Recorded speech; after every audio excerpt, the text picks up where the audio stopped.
They say the world is moving faster than ever, but somehow, the loneliness moves faster. You can be surrounded by hundreds of faces, connected by 1,000 devices, and still, not a single soul really sees you. Every day, people are disappearing in plain sight, not by vanishing into thin air, but by slowly fading into silence behind closed doors. Parents who once held their babies through fevered nights, grandparents who built homes with calloused hands, now, they are shadows in someone else's hallway. A voice in someone else's voicemail. An obligation penciled into someone else's calendar. But today, we're not going to talk about statistics. We're going to talk about one woman, one door, one room, and the silence inside it. Welcome to Grandma's Stories. If you've ever felt forgotten, if you've ever watched someone you love become invisible, stay with us. This story is for you. Please consider subscribing and tapping the bell so we can keep telling stories that matter. Now, take a breath and listen closely. It started on a quiet morning in Missouri. The kind of morning where the air feels stuck, and even the birds seem too tired to sing. Inside an old brick house with peeling white shutters, Margaret Parker was sitting at her kitchen table, staring at a flickering light bulb. Her fingers rested on a chipped mug of coffee she didn't want to drink. She wasn't hungry. She wasn't even tired. Just still. Margaret was 72, a widow for the last 11 years. Once a schoolteacher, now retired. Once a mother of 3 laughing, bright children who ran through these same rooms, now a woman who left voicemails that were rarely returned. The walls of her home sagged the way her shoulders had started to do. Cracks formed at the edges of the ceiling like spiderwebs. The fridge had little more than a jar of mustard and a bottle of old milk. The radio was dusty.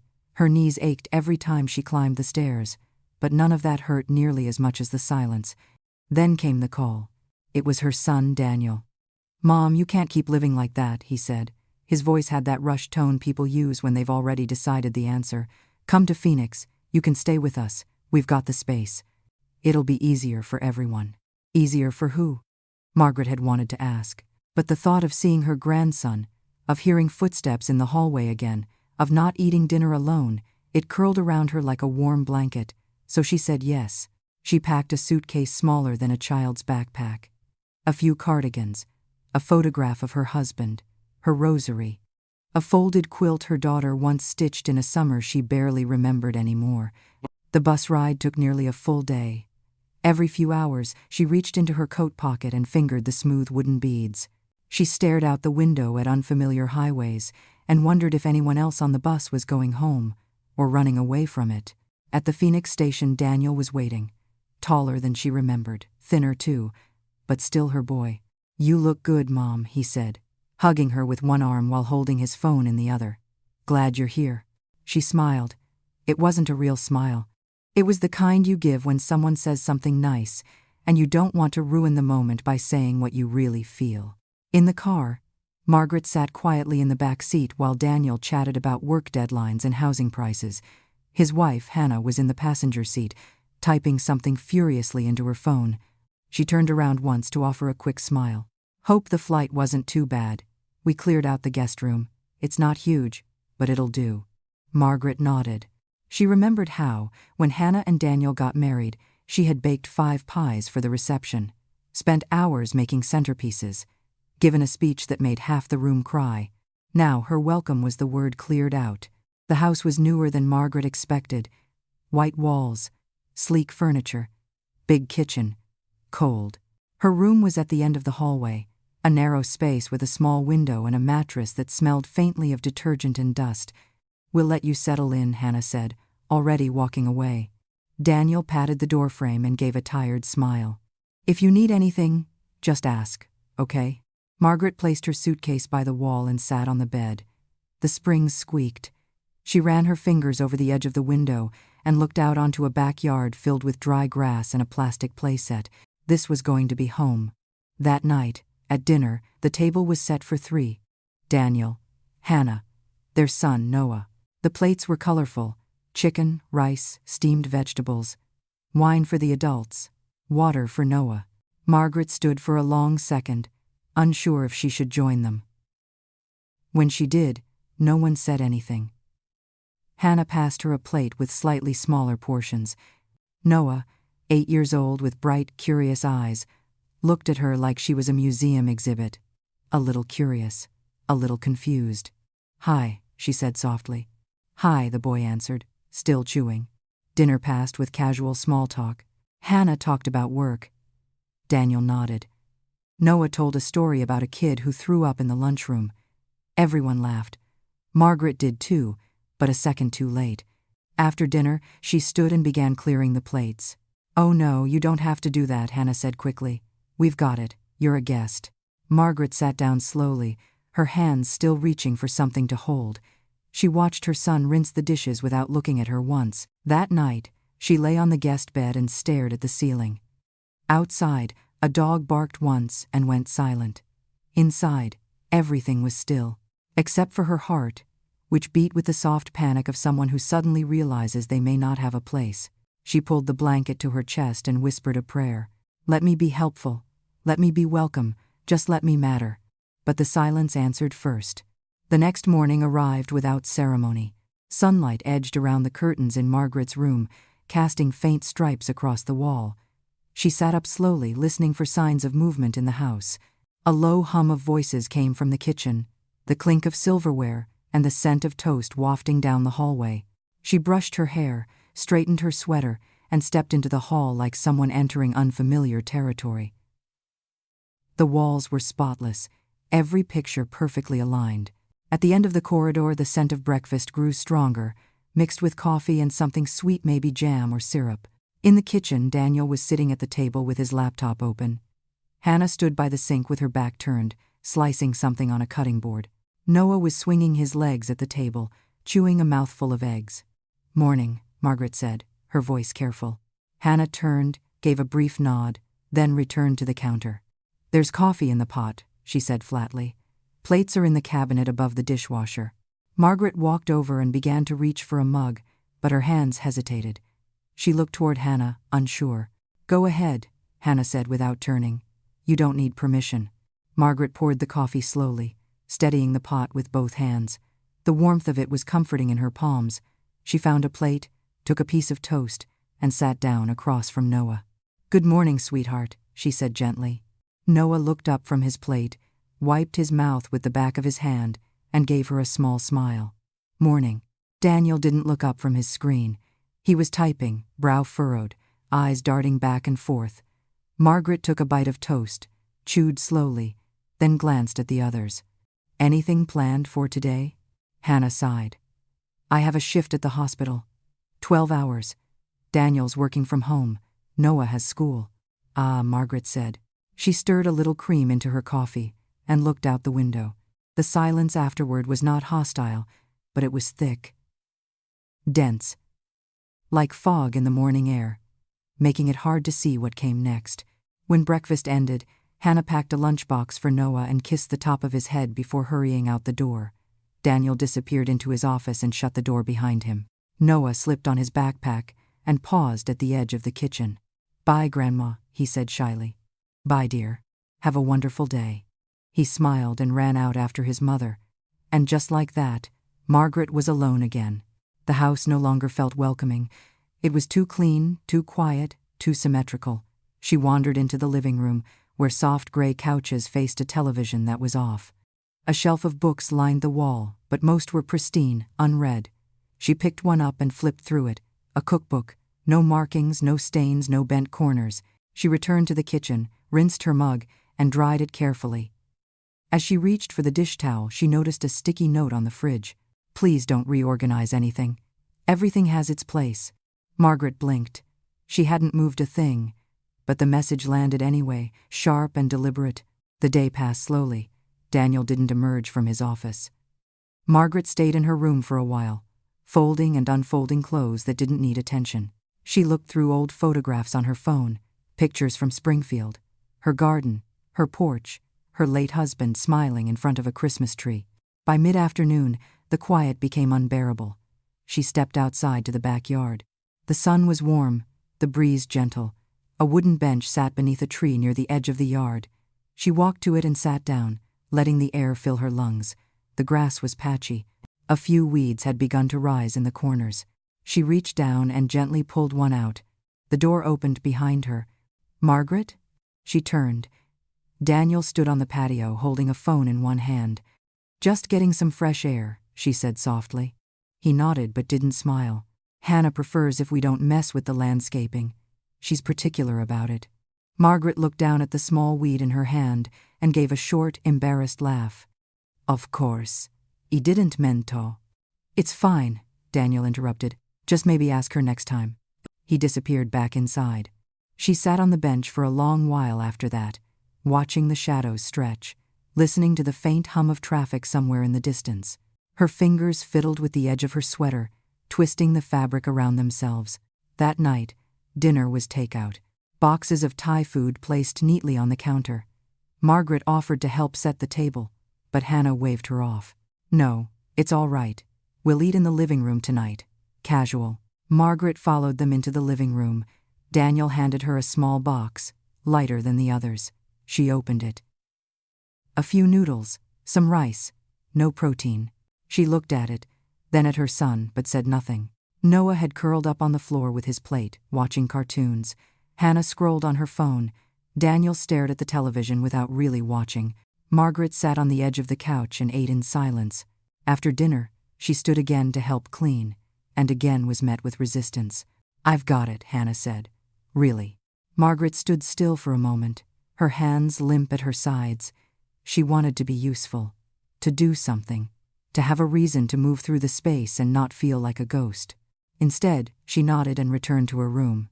There, in the dim light of her bedside lamp, she opened the small notebook she'd kept since her retirement. Pages once filled with recipes and lesson plans were now blank. She turned to a new page and wrote, "Day 2. I am a guest in a house where I was invited. I am careful. I am quiet. But still, I feel like I am trespassing."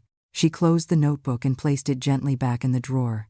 Outside her window, a wind picked up, rustling the dry leaves in the corner of the yard. She watched them swirl for a moment, then disappear behind the fence. It wasn't the cold that made her shiver. It was the growing fear that maybe she had left one kind of loneliness only to find another. One that came with clean sheets and polite smiles, but still made her feel unseen. As she pulled the blanket over her, she whispered again, "Let me not be a burden. Let me not be in the way. Let me be part of something." But the silence stayed where it was, patient and unmoved. And the door to the hallway stayed shut. The following morning crept in softly, like a guest too timid to knock. Margaret rose early, as she always had, long before anyone else stirred. Years of waking to prepare lunches, open classrooms, and tend to children had trained her body to move with purpose before the world was ready. But now, there was no bell to ring, no hallway to monitor, no reason to rush. Still, she folded the covers neatly and sat at the edge of the bed, gathering herself before standing. She walked to the small window and pushed it open slightly, letting in the sharp desert air. Outside, the street was still, wrapped in quiet. One jogger passed by with headphones in, not glancing once at the homes he ran past. Margaret changed into a fresh blouse and cardigan. She brushed her hair and clipped it back. Then she made her way to the kitchen, careful not to let the floorboards creak under her weight. The house was silent, dim. A single light over the stove cast a pale glow. She moved slowly, opening the cabinet to take down a coffee mug, finding the filters by memory, filling the pot with water. It felt good to do something, even something so small. The smell of brewing coffee spread gently through the kitchen. She took out a pan, cracked 2 eggs, and sliced a tomato. Her movements were practiced, quiet, almost reverent. By the time Daniel came in, rubbing his eyes and yawning, she had placed 2 plates on the tabloon for him, one for herself, and poured 2 cups of coffee. "Morning," she said gently, with hope tucked behind the word. Daniel blinked, glancing at the table. "You didn't have to do that," he mumbled. "I know. I just thought, well, it's nice to start the day with something warm." He sat, stirred sugar into his cup and nodded, but didn't say more. A few minutes later, Hannah appeared in the doorway, already dressed in scrubs, her hair twisted into a tight bun. She stopped short when she saw the breakfast spread. "You cooked?" she asked, her voice tight. Margaret smiled politely. "Just something simple." Hannah walked to the fridge and opened it without another word. She took out a yogurt and a granola bar, slammed the door shut with a little too much force, and leaned against the counter. "We have a routine here," she said, not looking up. "Everything has its place, including time." Margaret's smile faded, but she kept her voice even. "Of course, I didn't mean to disturb anything. It's not a big deal," Hannah said quickly. "I just prefer to keep mornings low effort. Everyone's on a schedule." Daniel shifted in his chair but said nothing. He sipped his coffee and kept his eyes on the table. Margaret felt the eggs grow cold on her plate. Noah wandered in a few minutes later, bright-eyed and full of chatter about a science experiment at school. He hugged his father and kissed his mother's arm, then turned to his grandmother. "Morning, Grandma," he beamed. "Good morning, sweetheart." He slid into his chair and started talking about volcanoes and vinegar while peeling the wrapper off his granola bar. No one stopped him. It was the only warmth in the room. After they left for school and work, Margaret stayed behind to clean the kitchen. She washed the dishes she'd used, wiped down the counters, and gently rearranged the chairs that had been shifted. She didn't want to cause more friction, but something inside her needed the kitchen to be orderly. Maybe if the kitchen looked calm, she might feel calm too. She made herself another cup of coffee and sat alone at the table. This time the silence didn't feel quite as neutral. It had an edge now, a warning, like glass that looks clean but has a crack you can't see until it cuts. Later that afternoon she decided to sit outside again. The sun was high, but she found a patch of shade near the tree. She brought her notebook with her, the one she hadn't dared to open since arriving. She turned to a fresh page and wrote slowly, "There's a difference between being alone and being made to feel alone. I used to know the quiet of morning light, of late-night reading. That quiet was mine. But this quiet is colder. It does not want me." As she wrote, the sliding door opened behind her. "You didn't have to wash everything," Hannah said flatly. Her arms were crossed. Margaret closed the notebook gently. "Just thought I'd help." "I wasn't sure what the plan was." "The plan is for you to relax. That's what Daniel said. This isn't your job, Margaret." Margaret nodded, folding her hands in her lap. "Of course." They stood in silence. Hannah looked past her, toward the fence, then turned and went back inside. The door clicked shut behind her. That night, dinner was quiet. Noah told a story about a class pet hamster, but Daniel only half listened, and Hannah scrolled through her phone. When Margaret offered to clear the table again, Hannah shook her head. "We've got it. You should go rest." The words sounded kind, but they left no room for argument. In her room, Margaret sat by the window and stared out into the dusk. She saw a light flick on in the neighbor's house. A woman stood in the kitchen, holding a baby. The television glowed behind her. Margaret reached for her notebook again. A house can be full of people and still feel empty. Sometimes, it's not the silence that hurts, it's the words not being said, the kindness not extended, the chair not offered. She closed the notebook and placed it beneath her pillow. Tomorrow, she promised herself, "I'll try a little harder. I'll speak a little softer. I'll disappear a little more." She turned off the lamp and lay down in the quiet. But somewhere, beneath the weight of compliance, something small began to ache, something that still wanted to be seen. The next day began with the sound of birds, not a cheerful chorus, but a lone call carried on the wind, sharp and distant. Margaret lay in bed for a while, listening, her hands folded neatly on the blanket as if waiting for permission to rise.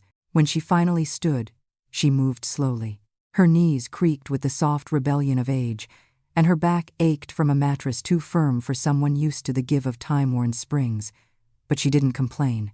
She never had. She simply dressed, pulled on her sweater, and stepped out into the hallway. The kitchen was already alive with the murmur of voices and the hiss of a kettle.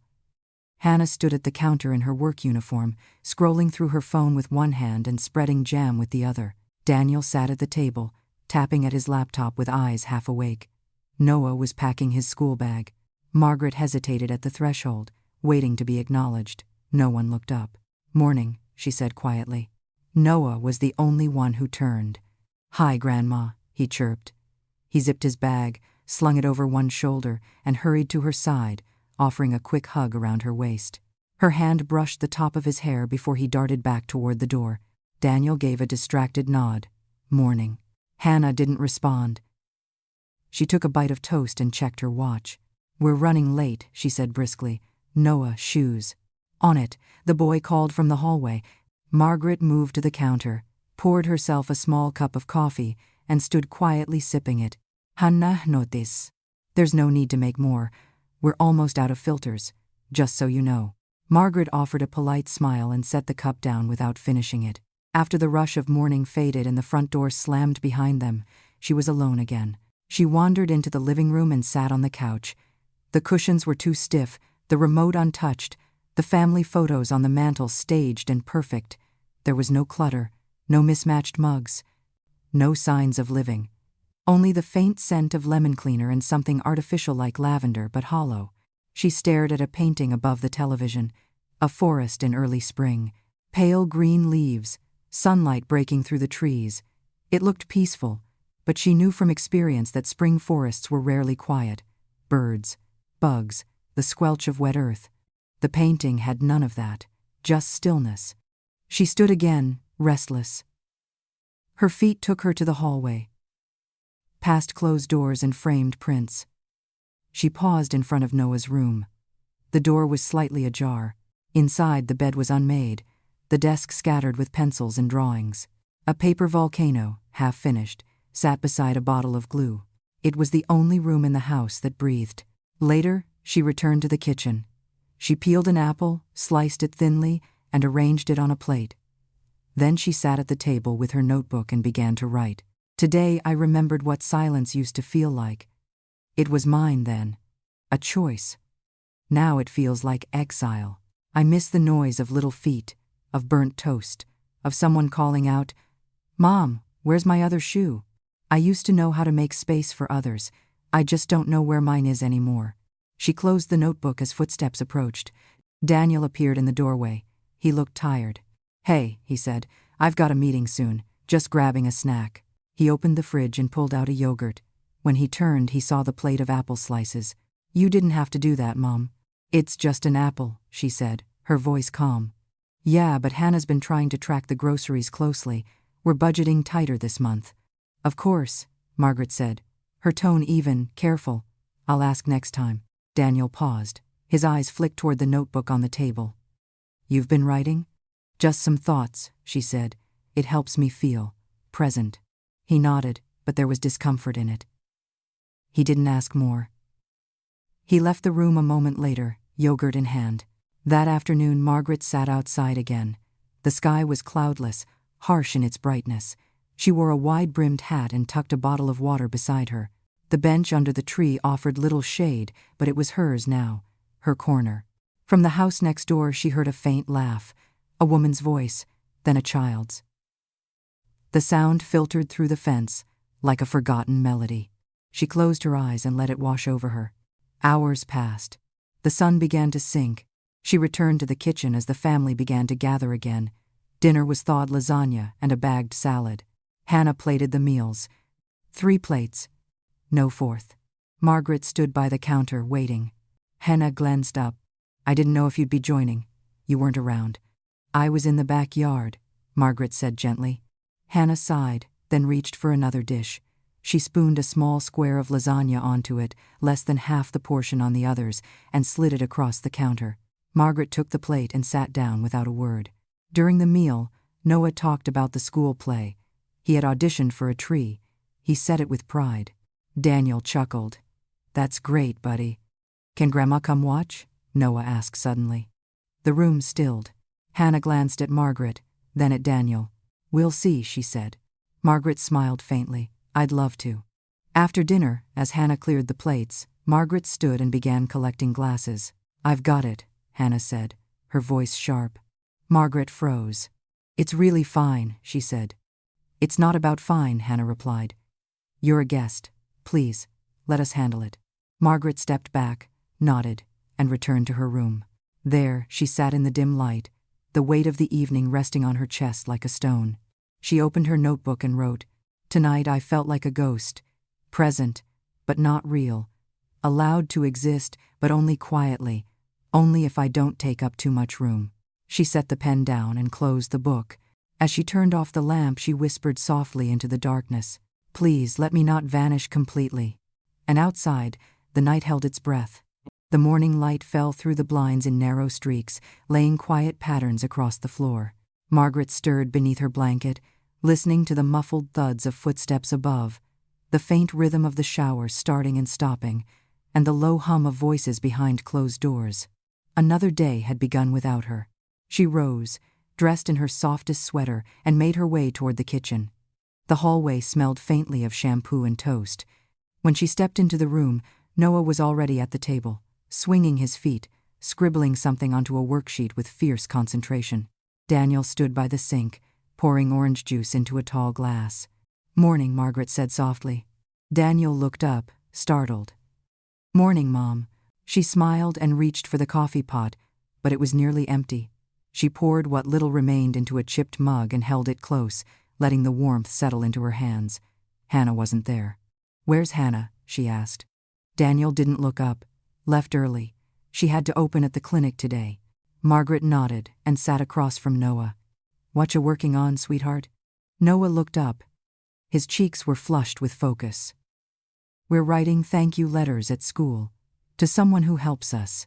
"That's lovely," she said gently. "Who are you writing to?" The boy smiled shyly and tilted his paper toward her. On the top line, in his blocky handwriting, was her name. Grandma Margaret. Her heart caught. She tried to keep her expression calm, but her chest ached in the best kind of way. "I hope you're being kind," she said with a little laugh. He grinned. "I said you make the best apple slices, and you don't yell when I forget my shoes." She reached out and touched his hand lightly. "That's a very thoughtful letter. Thank you, darling." Daniel glanced over, and for a moment his expression softened. But it passed quickly, as if the weight of the morning dragged it down before it could bloom. Noah finished his juice and jumped up. "Gotta get my backpack." As he dashed down the hallway, Margaret turned to her son. "That was sweet," she said. "He's a good boy." "He is," Daniel replied, leaning back against the counter. They stood in silence for a moment. "Listen, Mom, I know Hannah's a little particular about how things are run around here. She's not trying to be rude. It's just we have a rhythm, you know? We're trying to keep things steady for Noah." Margaret nodded. "I understand." Daniel's eyes flicked away. "We appreciate you being here. We really do." But appreciation, she thought, isn't the same as belonging. Later that day, when the house was empty again, Margaret wandered through the rooms. She paused in the hallway, looking at framed photo-smiling faces at a beach, a birthday party, a Christmas morning. She wasn't in any of them. She walked outside to the yard. The sun was bright, but the bench under the tree was shaded now. She sat, pulled out her notebook, and began writing with slow, careful strokes. "Today my grandson reminded me who I used to be. I was the person children ran to, the one who knew which stories made them laugh and which hugs made them quiet. I didn't expect to be needed anymore, but it turns out a little kindness still matters."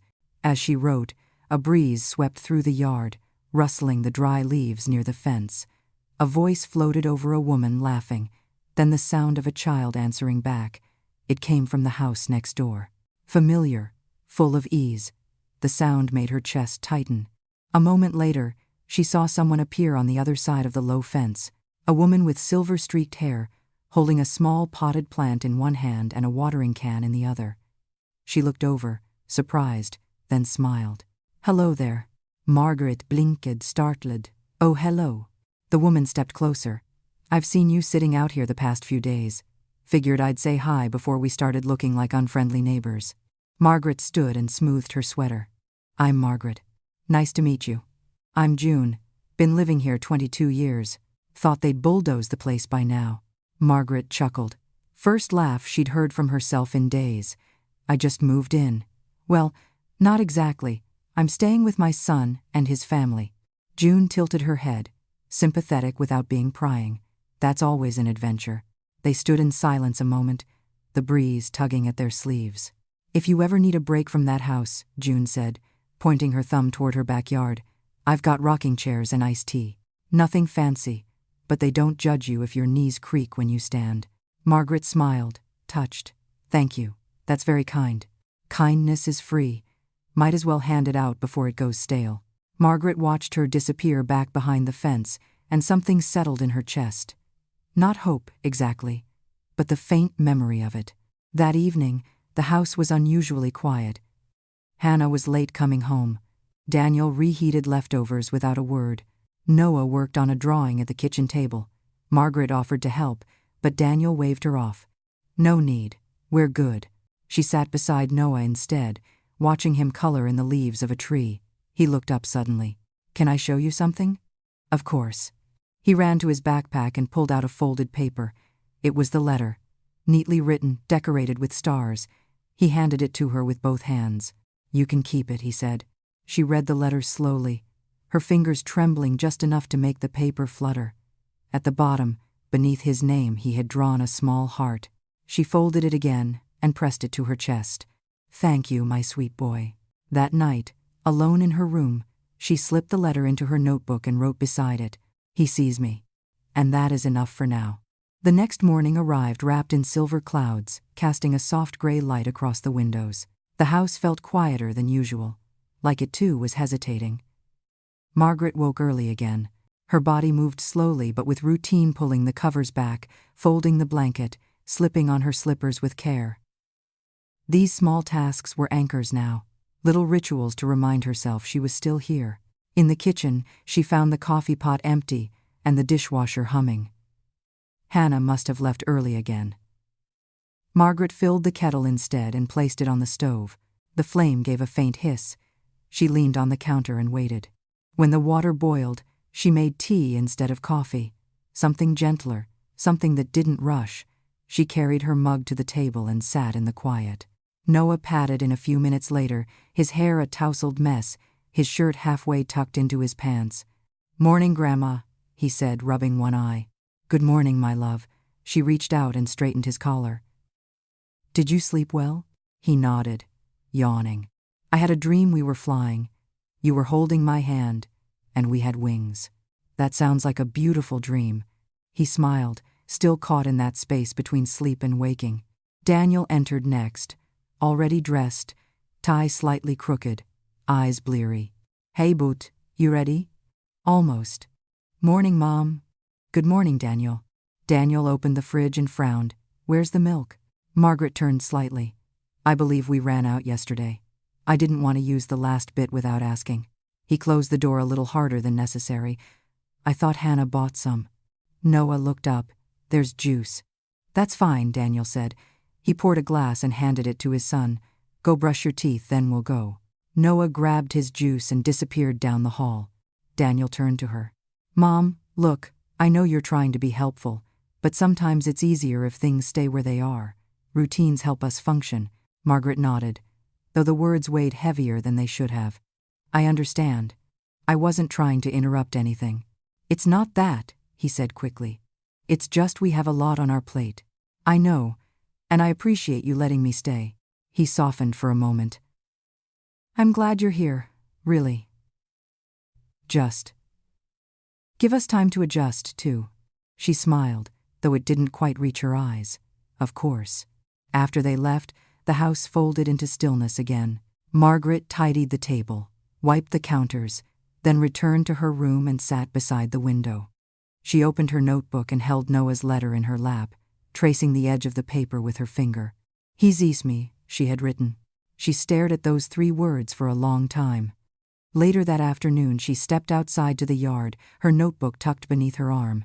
The sky was pale and low, and the wind had begun to stir the dry grass. As she passed by the fence, she paused. June was out again, kneeling by a row of potted plants, her sleeves rolled up, her hands deep in the soil.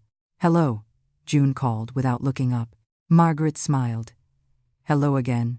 Come over. I've got something for you. Margaret walked around the fence gate, her cardigan pulled tight against the wind. June stood and wiped her hands on a rag. Here. She held out a small tin. Made too many. Peanut butter cookies. Margaret took the tin with both hands. Thank you. That's very kind. Kindness, June said, is easier than people think. They just forget to use it. They sat on the porch steps, sharing the cookies and sipping iced tea from mismatched cups. The breeze tugged at the edges of their sleeves. You're quiet, June said after a while. I can tell you carry a lot. Margaret looked down at her lap. I try not to be a bother. June chuckled softly. That's the first thing people say right before they admit they're hurting. Margaret didn't answer at first. She looked out at the sidewalk, where a leaf skittered across the concrete like it was chasing something only it could see.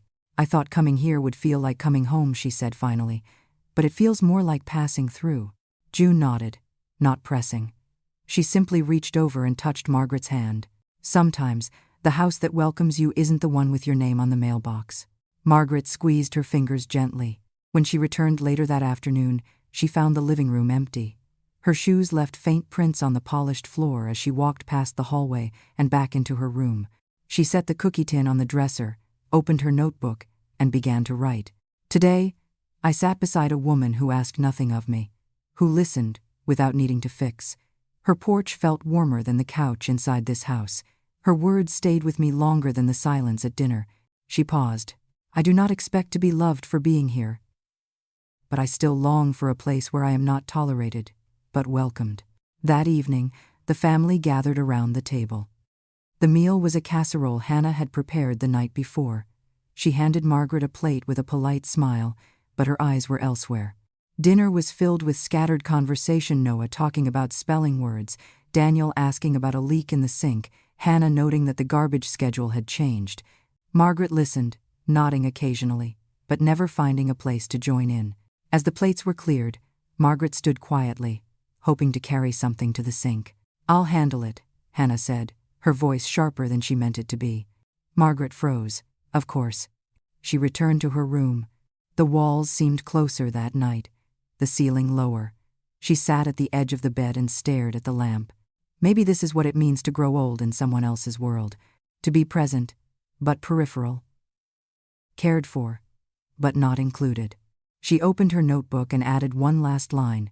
Tonight, I learned that silence has many forms. The most painful is the kind that looks like peace but feels like erasure. She closed the book gently and turned off the light. Outside, the wind picked up, but inside her, something refused to quiet. The wind didn't settle overnight. It rattled the fence, whispered against the windows, and tugged at the edges of Margaret's dreams. When she opened her eyes, the sky was still dusky, that early blue before sunrise, soft and heavy. She stayed in bed for a while, listening to the house breathe around her, the creak of the ceiling, the occasional thump from the water heater, the silence that pressed in from all directions. She didn't move until the light crept further along the floor. Then she rose, dressed slowly, and stepped into the hallway. The kitchen light was off. The house still asleep. Instead of reaching for a pan or kettle, she slipped outside with her notebook. The bench in the yard was cool to the touch. The breeze had softened, brushing against her skin like a memory. The sky had begun to pale in the east, streaks of pink teasing the edge of dawn. She opened her notebook but didn't write immediately. Her pen hovered, hesitant. Then came the words. There are days when silence feels like safety, and others when it feels like a wall. I don't know which one today will be, but I'm still here. The back door creaked open behind her. Grandma? She turned. Noah stood barefoot on the porch, wrapped in a blanket, his hair a messy crown of sleep. What are you doing up so early? She asked gently. He rubbed one eye. I had a dream again. The flying one. Only this time we were in a garden. She smiled. Was it beautiful? Yeah. Everything smelled like cookies. He climbed onto the bench beside her and rested his head against her shoulder. They sat like that for a while, neither of them speaking. Birds began to stir in the trees. A dog barked once in the distance. The air smelled like damp earth and morning. Noah spoke softly. Why don't you talk much at dinner? Margaret looked down at him. I try. Sometimes the words don't find a place to land. He nodded, as if that made sense to him. I think people don't always hear on purpose. She kissed the top of his head. You're a smart little man. You're my favorite person, he said without hesitation. She closed her eyes, holding the moment gently. Later that morning, after the family had stirred and the house filled again with motion and voices, Margaret stayed back, lingering in the kitchen. Daniel passed through, adjusting his tie. Hey, I think Hannah wants to talk to you later. Something about next week's schedule. All right, Margaret said. Daniel hesitated. Everything okay? She smiled faintly. Of course. He left before she could add anything more. That afternoon, Hannah came home earlier than usual. She looked tired, her shoulders tense, keys jangling as she tossed them into the bowl by the door. Margaret stood near the sink, drying a plate. "Do you have a minute?" Hannah asked. "Of course." They sat at the table. Hannah folded her arms, her fingers tapping against her elbow. "So, I've been thinking, next week is going to be a bit hectic. I have double shifts, and Noah has 2 school events. Daniel can't take off. We're stretched thin." Margaret nodded, waiting. "I need to be honest. We need structure, Margaret. And we need space. You've been helpful in small ways, but sometimes it feels like you're watching everything, hovering. Even just being here, it shifts the dynamic." Margaret felt her stomach knot, but her voice remained steady. "I understand. You want your home to feel like yours." "Exactly." There was a long pause. Margaret looked down at her hands. "Would you prefer I wasn't here?" Hannah blinked, taken aback. "Number. It's not about that. It's just we need balance." "Of course." The conversation ended there, unfinished but complete in its own way. Margaret returned to her room and sat on the edge of the bed, staring at the lamp without turning it on. She didn't cry. She simply breathed, slow and deep, as if trying to find herself in the stillness. That evening, after Noah went to bed and the house dimmed again, Margaret wrote, "I am not angry. I am not surprised. But I am tired of bending into smaller shapes to fit spaces that shrink when I enter.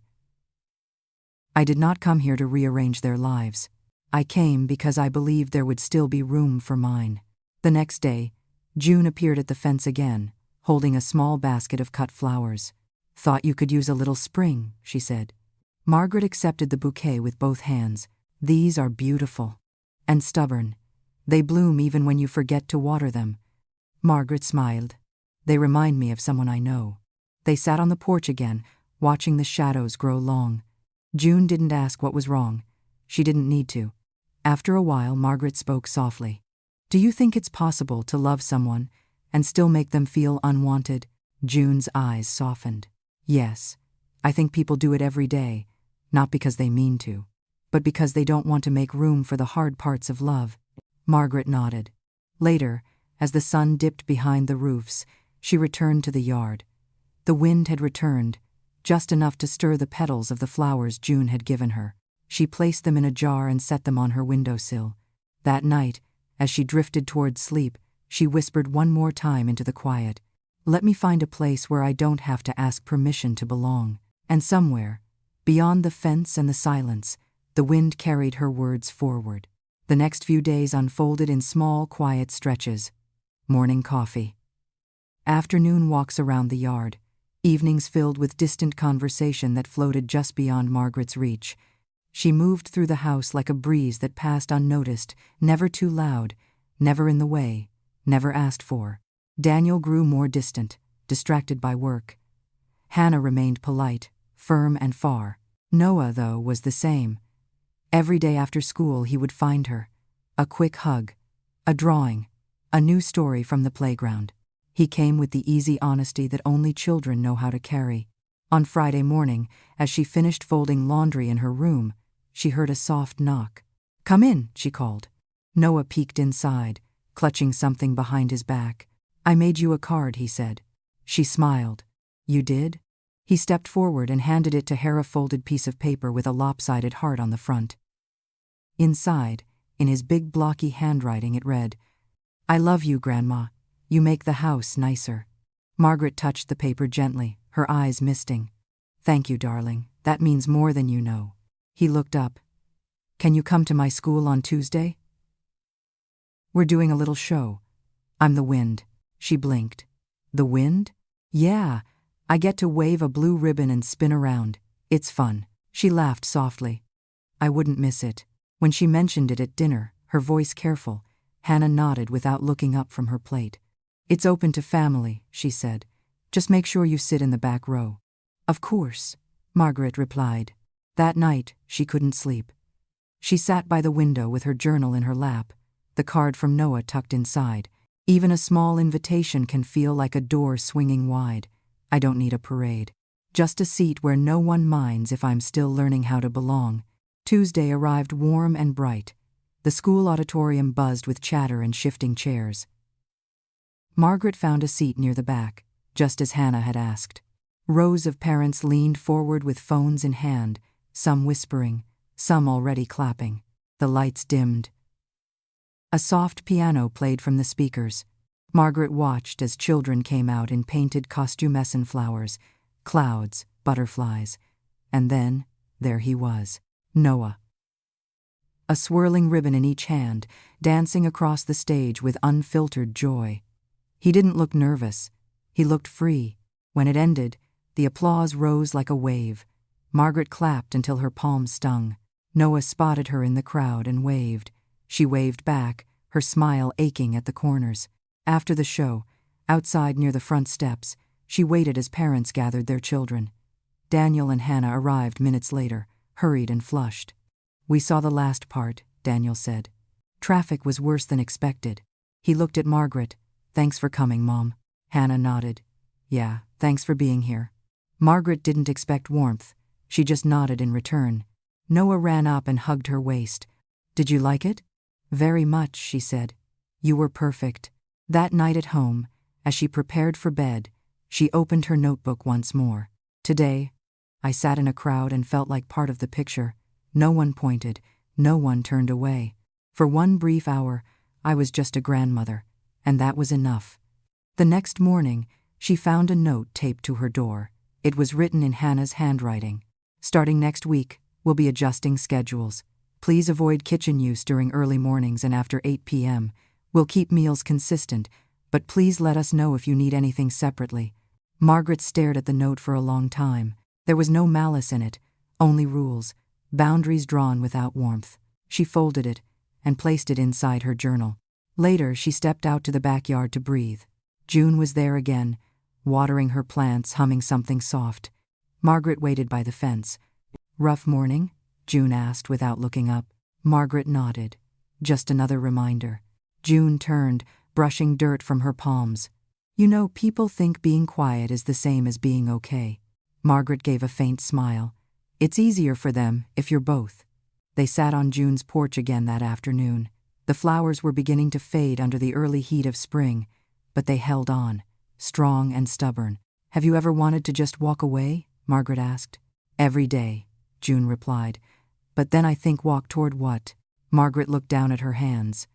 "I used to be someone with a full life. I taught children to read. I raised 3 of my own. Now, I tiptoe around a refrigerator." June poured more tea. "Maybe it's time you stop tiptoeing." That night, Margaret wrote again. "Some silences are chosen, others are given, and then there are the ones we wrap around ourselves to survive. I think I've worn mine long enough."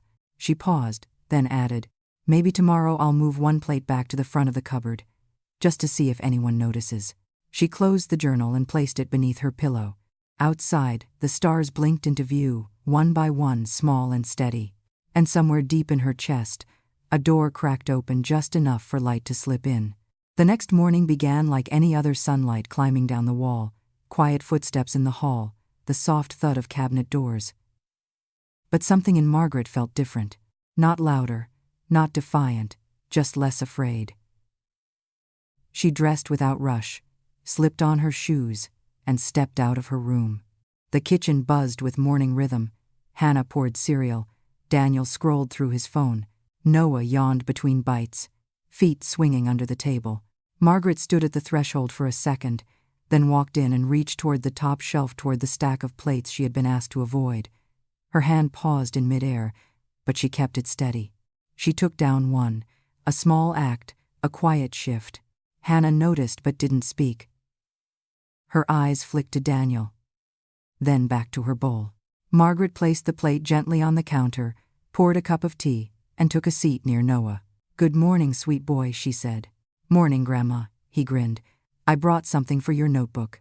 He dug into his backpack and pulled out a folded drawing. It was a tree, tall and green, with birds perched on every branch. In one of them, a small figure stood waving. Above it, a label in shaky handwriting read "You." Margaret laughed, her hand flying to her chest. "That's me?" "Yep, you're the tree. I told my teacher you're strong and nice, and you help people feel safe." She blinked quickly. "That's a very special thing to say. Thank you, darling." He beamed and went back to his cereal. Across the table, Daniel watched quietly, then returned to his screen. Later, after they left for the day, Margaret remained in the kitchen. She rinsed the mug, wiped the counter, then took a small notebook from her pocket. Not her usual one, the drawing deserved its own space. On the first page, she wrote, "Today, I took down a plate, and no one stopped me. A boy drew me as a tree, and for once, I believed him." She closed it gently and returned to her room. That afternoon, she stepped outside, notebook in hand, and found June sitting under the umbrella in her backyard, sipping lemonade and reading a tattered paperback. Margaret walked to the fence. "Room for one more?" she asked. June looked up, grinning. "Always." They sat in easy silence, pages flipping in the breeze. Eventually, Margaret spoke. "I think I might write something more, not just in the notebook. A letter. To my daughter. You haven't spoken in a while?" "Not in years. Too many things got said or left unsaid. The kind of distance that grows heavier the longer you carry it." June set her book down. "And you think now's the time?" Margaret nodded. "I don't know if she'll answer, but I'm starting to forget the sound of her voice, and I'm not ready for that." June reached over and squeezed her hand. "Then write. Even if you never send it, sometimes the saying is the part that matters." That night, Margaret sat at her small desk with a clean sheet of paper. She wrote slowly, deliberately. Every word chosen with care, like placing stepping stones across a river she had once fallen into. "Dear Emily, I don't know if this will reach you. I don't know if you want it to. But I've spent years thinking about the last time we spoke, the sharpness of it, the things I should have listened to instead of trying to fix. You were hurting, and I met that pain with control. I didn't mean to.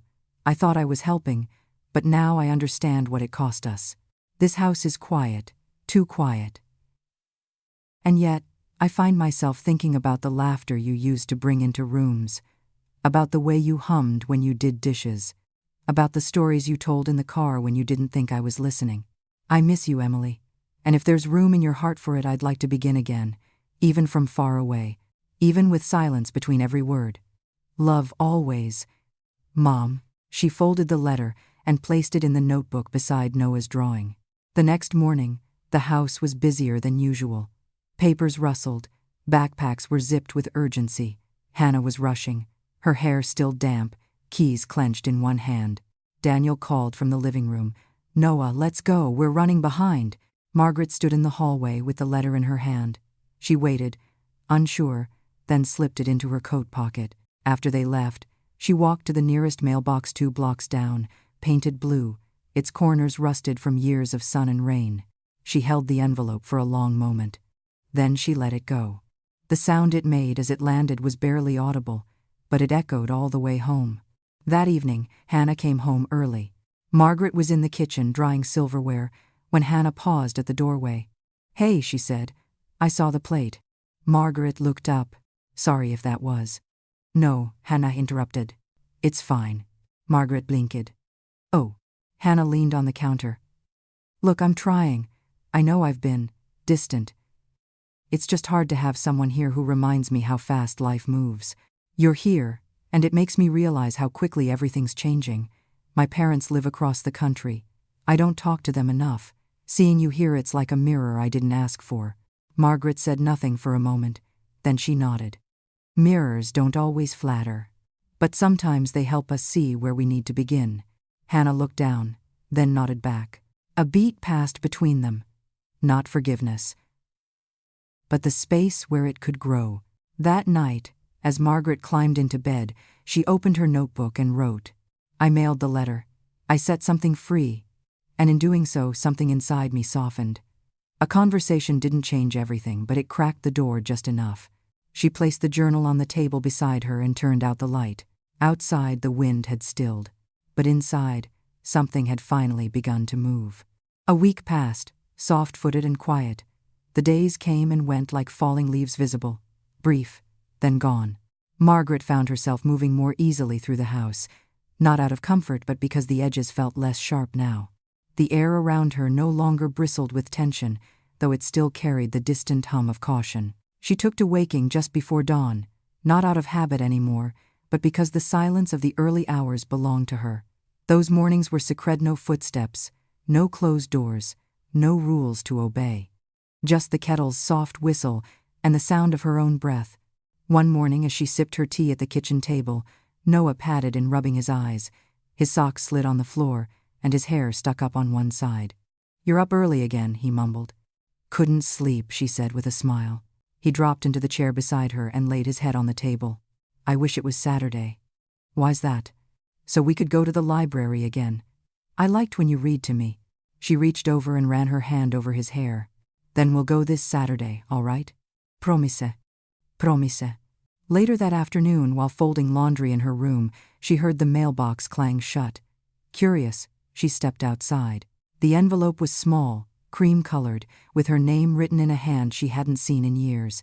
She stood still for a long time, staring at it. Then she went inside, closed the door gently behind her, and sat on the bed. Her hands trembled slightly as she opened it. The letter was short. "Dear Mom, I didn't expect to hear from you. I'm not sure I'm ready to speak out loud, but I did read your letter. It surprised me, in a way I didn't think letters could. There's a lot between us that still hurts, but what you wrote helped me remember the parts that don't. Thank you for reaching out. I don't know what happens next, but maybe I'll write again soon. Emily." Margaret read it twice, then again.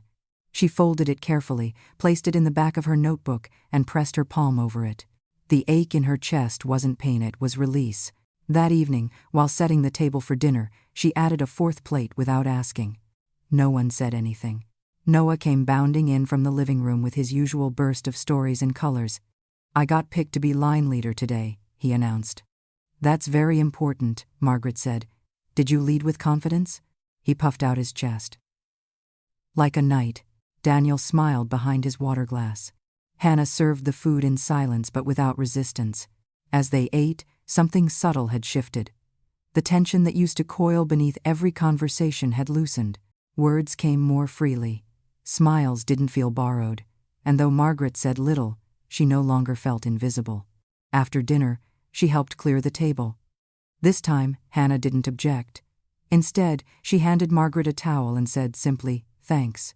They worked side by side, not as friends, not yet, but as women finding their way back to softness. That night, before bed, Margaret returned to the notebook. She flipped past pages filled with quiet prayers and unspoken wounds until she found a blank one. "My daughter heard me. Not in anger, not in forgiveness, but in something gentler. Maybe hope. Maybe curiosity. It's more than I had last week. And enough for this one." The next day, as she watered the plants near the back door, June called over the fence. "You look lighter, neighbor." Margaret chuckled. "Do I?" June nodded. "Like someone let go of a stone they carried too long." Margaret wiped her hands on her apron. "Maybe I did." "Come have a lemonade," June offered. "I've got extra, and I hate drinking alone." Margaret walked over, her steps easy. They sat under the shade, watching the neighborhood pass them by, cars rolling slowly, children's voices skipping down sidewalks, the breeze carrying the smell of someone grilling down the block. "Have you ever just stopped expecting things?" Margaret asked suddenly. June raised an eyebrow. "What do you mean?"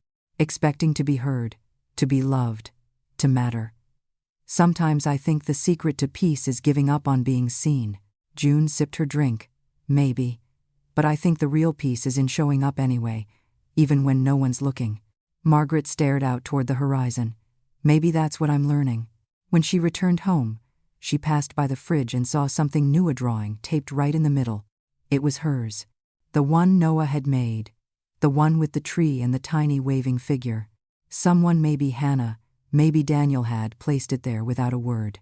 She stood there longer than she meant to, smiling. That evening, before turning in, she added one final thought to the page. "I am not the wind. I am not the sun. I am not loud or bright. But I am the tree, and I will keep standing." Then she closed the notebook and turned off the light. The night outside was still, but inside her something steady had begun to grow. Saturday came with a sky like clean linen, wide, pale, and open. Margaret stood by the hallway mirror, adjusting the collar of her blouse. It had been a long time since she'd gone anywhere besides the grocery store or the yard, but today was different. Today was library day, just like she'd promised. Noah bounded into the hallway, his sneakers half-tied. his backpack slung over one shoulder. "Are you ready?" he asked, already out of breath. "I am," she smiled. "Are you?" He gave a thumbs up and ran back to grab his jacket. Daniel handed her the keys to the family's second car. "You sure you're comfortable driving?" he asked. Margaret nodded. "I've been driving longer than you've been alive, sweetheart." Daniel chuckled. "Just be careful. Hannah's got her phone if you need anything. We'll be fine." The drive was quiet, peaceful in the way only early weekend mornings can be.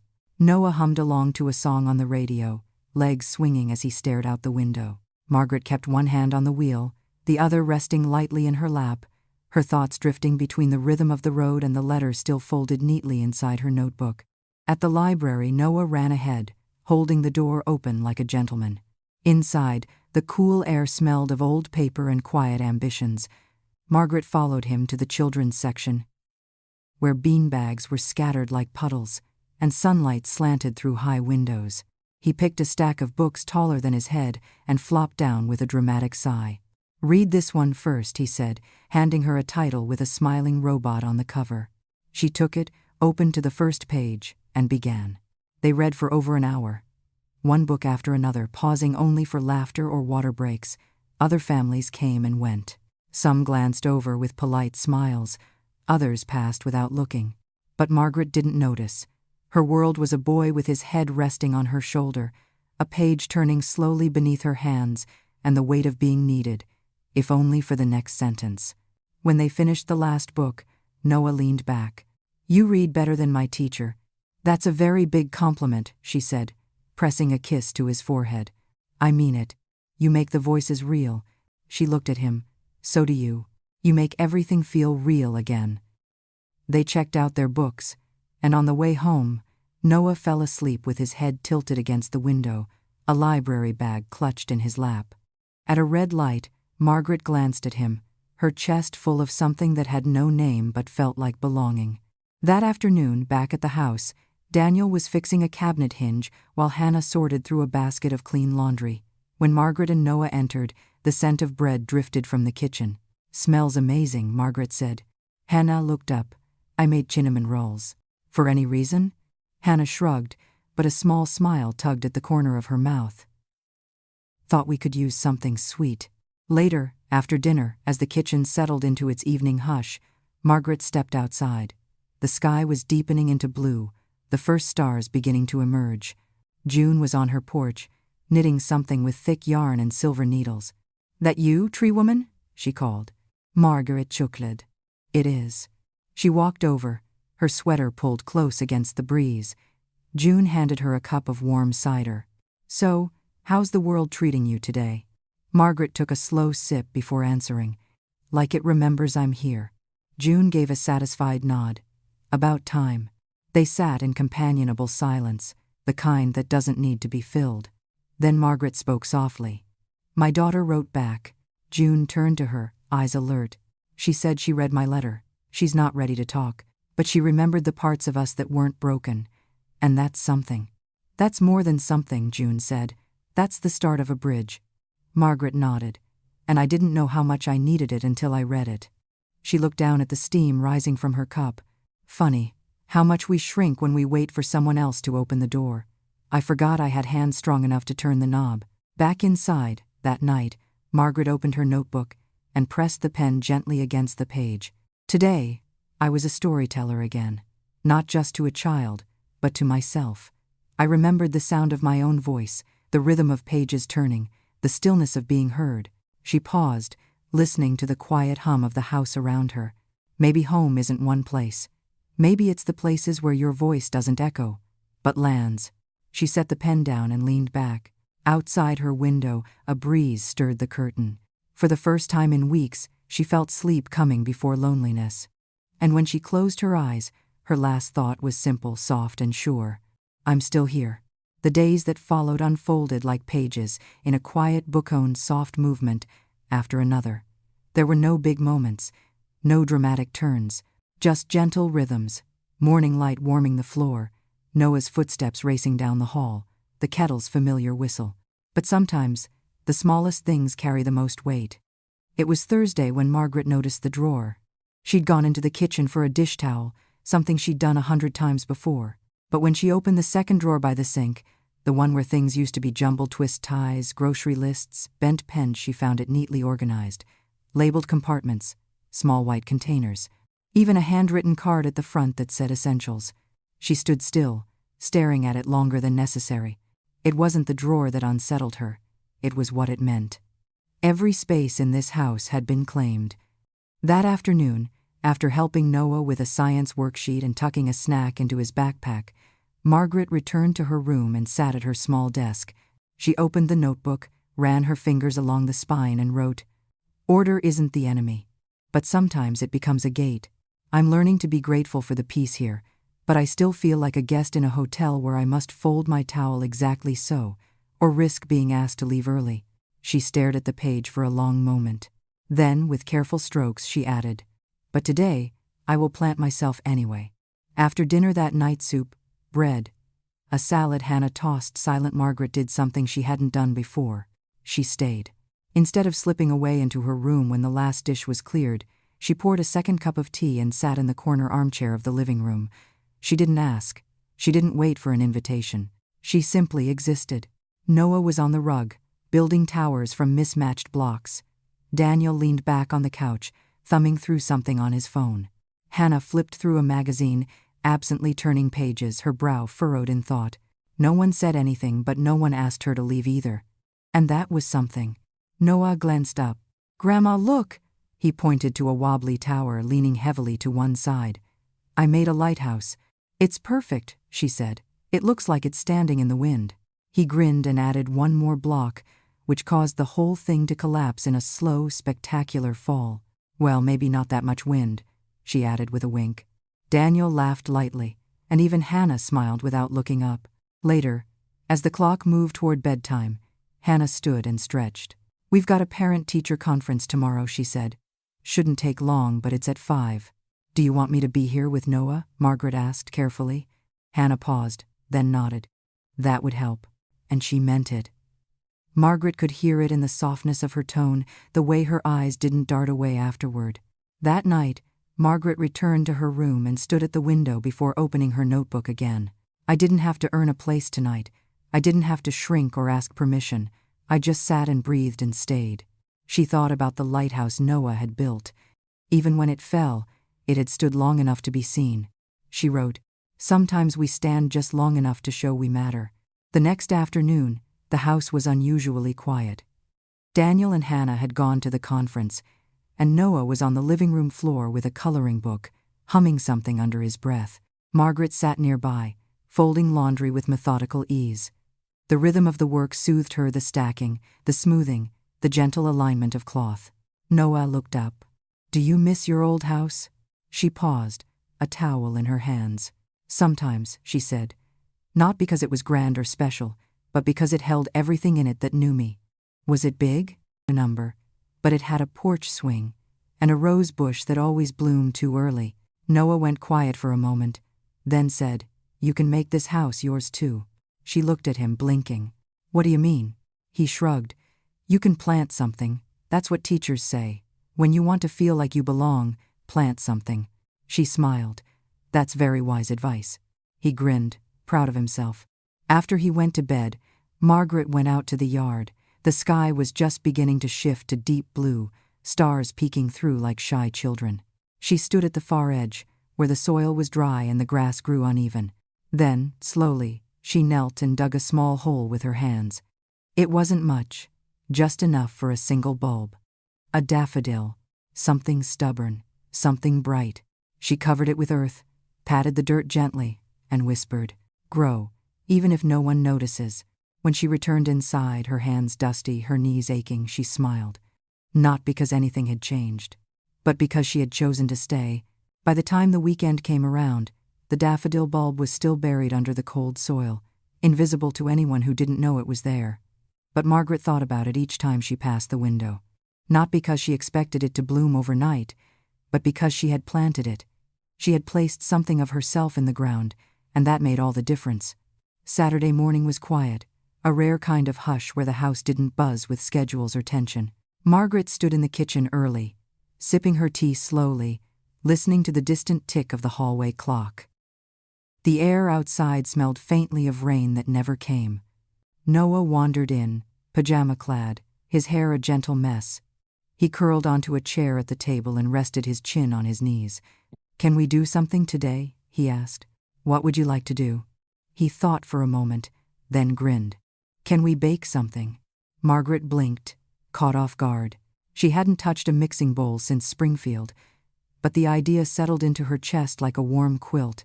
"Yes," she said, "I think we can." They searched the pantry together. Sugar, flour, cinnamon. They were missing eggs. Hannah was upstairs, but Margaret hesitated to disturb her. So she scribbled a quick note, tucked it under the pepper grinder, and slipped out with Noah to the nearby corner market. The walk was cool and light. Birds darted across the sidewalk. The smell of someone's laundry drifted from an open window. Noah talked the whole way about school, about a dream he had, about a kid in class who claimed his uncle used to drive monster trucks. They bought a small carton of eggs and a handful of bananas starting to freckle. Back home, Hannah stood in the kitchen, holding the note. She looked up as they entered. Her expression wasn't annoyed, just surprised. "We just ran to the store," Margaret said gently. "I didn't want to interrupt." Hannah nodded, her voice softer than expected. "It's fine. I just wasn't sure where you'd gone." Margaret smiled. "We're baking today. Banana muffins if you'd like some." Noah jumped in. "I get to mash the bananas." Hannah stepped aside without saying more, but as she left the room, Margaret saw her glance back with something like curiosity. In the kitchen, the two of them worked like a small orchestra. Margaret measured and stirred. Noah mashed and counted. Laughter trickled between the clink of spoons and the hum of the oven warming. The scent of cinnamon and vanilla filled the house slowly, like a memory unfolding. By noon, the muffins sat cooling on a wire rack, golden and warm, their tops split just slightly the way good ones do. Margaret placed 3 on a plate and set them on the counter. Later, when Daniel wandered in from the garage, he paused. "Something smells incredible." Noah puffed his chest. "We made muffins." Daniel picked one up, took a bite, and raised his eyebrows. "These are amazing. Did Grandma teach you?" Noah beamed. "Yup. She even let me use the mixer." Daniel nodded at Margaret, and though he didn't say thank you, the way he lingered at the plate was thanks enough. In the afternoon, Margaret retreated to the backyard. She carried her notebook and a cup of tea, still warm. The wind was soft, just enough to move the wind chimes hanging from the neighbor's porch. She sat near the spot where she'd planted the daffodil. The earth hadn't changed, not visibly, but she felt it. She opened her notebook. "Today, I baked with my grandson. We made a mess. We made laughter. We made space. And maybe, in some small way, we made room for something to take root that wasn't there before." She closed the book and sat quietly, her hands folded in her lap. A few minutes later, the sliding door opened behind her. Hannah stepped outside, carrying a muffin wrapped in a napkin. She walked over and sat on the edge of the porch, her eyes on the horizon. "I used to bake with my grandmother too," she said. "She taught me how to make lemon bars, every Easter." Margaret smiled. "That sounds lovely." She was a quiet woman, but she always remembered my birthday, even after she forgot everyone else's name. Margaret looked over. "That kind of memory sticks deeper than most." Hannah nodded. They sat in silence for a long while, not awkward, just full. Eventually, Hannah turned to her. "Thanks for doing that with Noah. It meant a lot to him. It meant a lot to me too." When Hannah stood to go inside, she left the napkin-wrapped muffin on the porch step beside Margaret. A small gesture, but a real one. That evening, the wind picked up, and the air turned cooler. Margaret sat in her room, reading one of the library books she and Noah had checked out. The window cracked just enough to hear the breeze rustling the trees. Before bed, she opened her notebook one last time and added, "Something soft is forming in the spaces between us. Not forgiveness, not quite belonging, but kindness. And that might be enough to begin." She set the notebook down, turned off the lamp, and lay back on her pillow. Outside, beneath the surface of the soil, something stirred, and Margaret, for the first time in a long while, let herself dream of spring. Monday brought a light rain, the kind that patters gently on windows without ever becoming a storm. Margaret stood by the sliding door in the kitchen, cradling a mug of tea, watching the drops gather and slide down the glass. Beyond the yard, the soil darkened beneath the drizzle, softening just enough to feel alive again. She thought of the daffodil buried under that damp earth, still unseen, still silent but stirring. She felt it in her bones, that quiet movement, and for once she didn't rush it. Noah was humming in the living room, working on a puzzle too large for the coffee table. Pieces spread across the floor like a scattered sky. Daniel was upstairs on a conference call, his voice muted behind the closed door. Hannah had gone in early again, leaving behind a note that read, "Muffins were delicious. Thank you." Margaret tucked the note into the back of her notebook and smiled. The house no longer felt like it was holding its breath. There was space now. Not wide or loud, but steady. And that was something. By mid-morning the rain lightened, and the clouds began to peel away. A thin stretch of blue appeared behind them. Margaret slipped on her coat, stepped outside, and crossed into the yard with quiet steps. She knelt by the flower bed. The soil was cool and soft, clinging gently to her fingertips. No sign of green yet, but she didn't mind. She didn't need proof today. She needed only the act of showing up. Behind her, the door slid open. "Grandma?" She turned to find Noah stepping out, holding a folded blanket under one arm. "You said we could have tea outside next time it rained." "I did, didn't I?" He walked over and spread the blanket on the bench, clumsily but with care. She poured 2 cups and handed him his. The steam rose between them like a whisper. They sat quietly, side by side, watching the sky lighten. Margaret took in the scent of damp wood, of grass beginning to breathe again.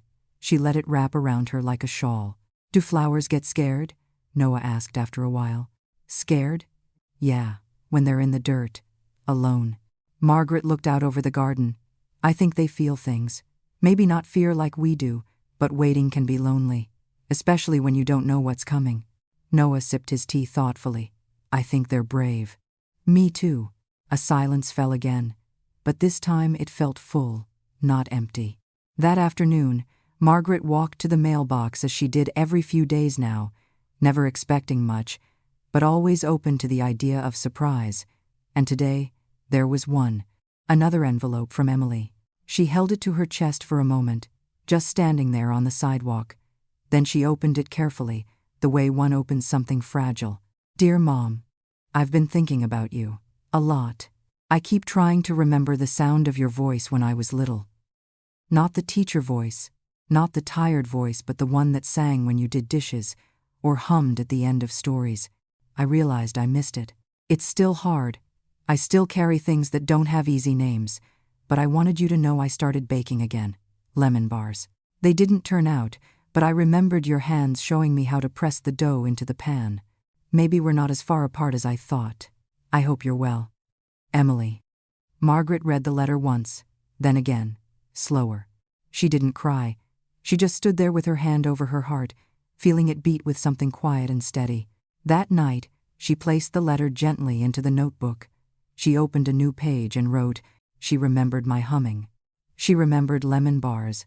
I'm not reaching toward someone who has turned away. I'm reaching toward someone who is slowly turning back."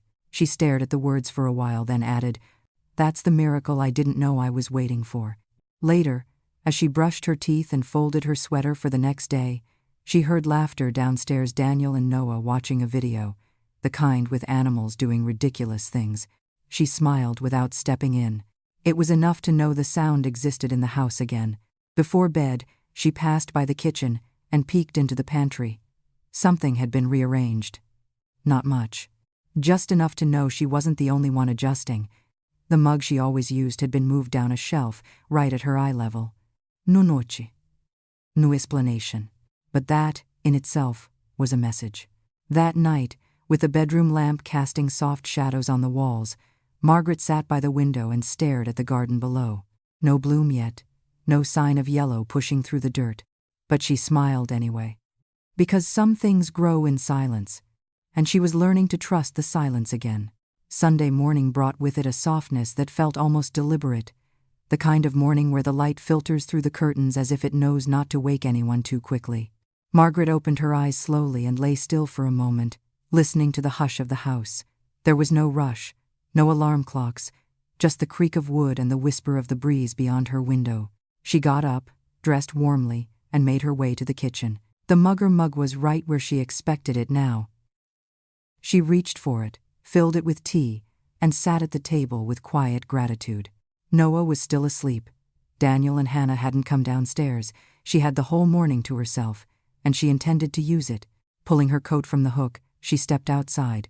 The ground was still damp from last night's light drizzle.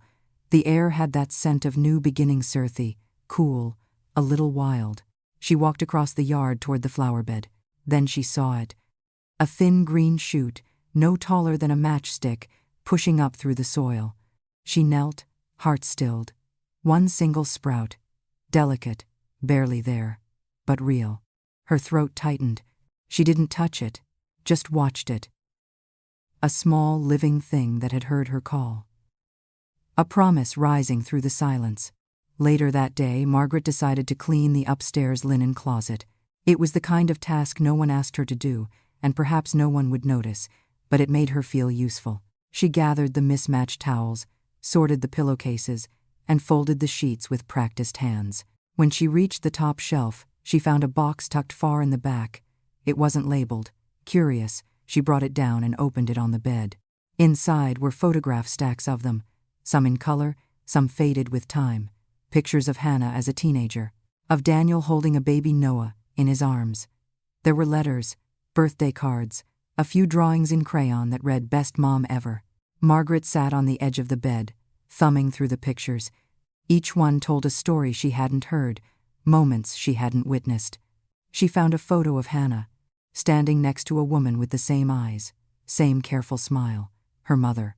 They were in a kitchen, flour on their hands, both laughing. The edges of the photo were worn. Margaret held it for a long time.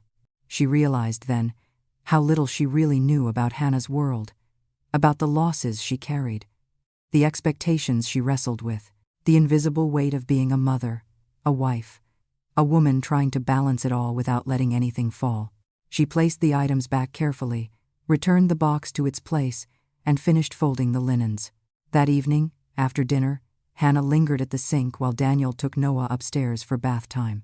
Margaret dried the last plate and glanced at her. "I found your photo box today. I hope you don't mind." Hannah looked up, surprised. "Oh no, that's fine. I didn't even remember it was there. You and your mother look so happy in that picture." Hannah paused. "She was my safest person," she said after a moment. "We didn't always agree, but she made space for me, even when I didn't deserve it." Margaret nodded. "That's the best kind of love." Hannah turned off the tap and leaned against the counter. "It's hard sometimes, having someone else in your space, even when they mean well. I know I haven't been easy." "You've been trying," Margaret said softly. "That's enough." Hannah exhaled slowly. "Thank you for seeing that." Margaret gave a small smile. "Thank you for letting me stay." They didn't hug. They didn't say anything more. But something passed between them that didn't need to be named. That night, Margaret opened her notebook and wrote with a steady hand. "Today, I saw something grow above the soil, and something grow between us. Both fragile, both unexpected, but both alive." She set down the pen, closed the notebook, and turned off the lamp. In the quiet, she could hear Noah's laugh upstairs, a splash of water, the creak of the bathroom door, the sounds of a home not just occupied but lived in. She closed her eyes, and for the first time in this house, she didn't dream of Springfield. She dreamed of now. Tuesday morning unfolded with a calmness that felt earned. Margaret woke not to silence, but to the low murmur of life. Noah's laughter drifted from the hallway. Daniel's footsteps passed her door, and the clinking of dishes in the kitchen told her Hannah was already moving through the day. But none of it felt sharp anymore. It felt like belonging. She rose slowly, letting the warmth of the room gather around her shoulders, and opened the curtains. The sky was clear. Soft light fell over the windowsill and reached down toward the earth below. She leaned closer. 2 more green shoots. She smiled, pressing her fingers lightly to the glass as if to greet them. At breakfast, she didn't wait to be spoken to. She sat at the table and poured tea. Hannah passed her the bread without a word, but it came with a small glance and something gentler behind it. Daniel was scanning emails but looked up long enough to ask if she needed anything from the store. Noah showed her a sticker he'd earned from school. It was shaped like a star. "That means you're the brightest one," she told him. He beamed. The morning passed peacefully.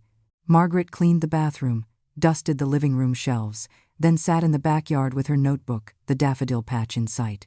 She was halfway through a paragraph when a familiar voice called from the gate. "Afternoon, tree woman." Margaret looked up. June stood on the other side of the fence, her arms crossed, holding a small bundle wrapped in wax paper. "Brought you something," June said, lifting it like an offering. Margaret opened the gate, welcomed her in, and they sat on the bench together. June handed her the bundle. "Lemon shortbread," she said. "First batch of the season." Margaret broke one in half and took a bite. It melted on her tongue. "You make these better than I remember." June shrugged. "I make them the way I remember someone else making them." They sat in silence for a few moments, watching a squirrel dart along the fence. "How's your daughter?" June asked gently. Margaret nodded slowly. She wrote again. "Said she's baking. Said she remembered me humming when I cleaned the kitchen." June smiled. "That's not nothing." "No," Margaret said. "It's the beginning of something." She looked down at her hands. "I thought when I got older, I'd stop needing my children to love me in a certain way, that I'd grow past it. But the truth is, no matter how old you are, you still want to be chosen. Not tolerated. Chosen." June placed a hand over hers. "Maybe we don't grow past that. Maybe we just learn to ask for it with quieter words." That evening, Margaret stayed up a little later than usual. The house had settled into its nightly routine. Daniel watched the news. Hannah read a paperback at the kitchen counter, and Noah worked on a shoebox diorama with crayons and strips of construction paper. Margaret helped him fold paper trees and glue cotton balls into clouds.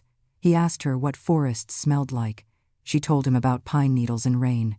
When it was done, he looked up and said, "You can keep it if you want." She paused. "But this is for school. I can make another. This one's for your window." She blinked, caught between laughter and tears. "Thank you, sweetheart." He ran upstairs for his bath, and Margaret carried the shoebox into her room like it was made of glass. She placed it on the windowsill, beside the small green stems in the garden below. The clouds inside were uneven, the glue still drying in places, but to her it was perfect. That night she wrote, "I was offered a gift today, made of cardboard and glue, and filled with wonder. I've learned that love from a child is the purest kind. It doesn't ask who you were before, only who you are when you sit down beside them." She paused. "I want to be the kind of person who deserves to be remembered this way." As she set her pen down, there was a knock at the door. "Come in," she said softly. Hannah stepped inside, holding a small envelope. "This came for you," she said, handing it over. Margaret took it, her hands suddenly still. "It's from Emily." Hannah nodded, then lingered. Her voice was quieter than usual. "If you ever want to talk about her, I'd like to listen." Margaret looked up. For a moment, she saw not just her daughter-in-law, but a woman shaped by her own losses, her own longings. "I'd like that," she said. Hannah gave a small nod, then turned to leave. Alone again, Margaret opened the envelope. Inside was a single photograph.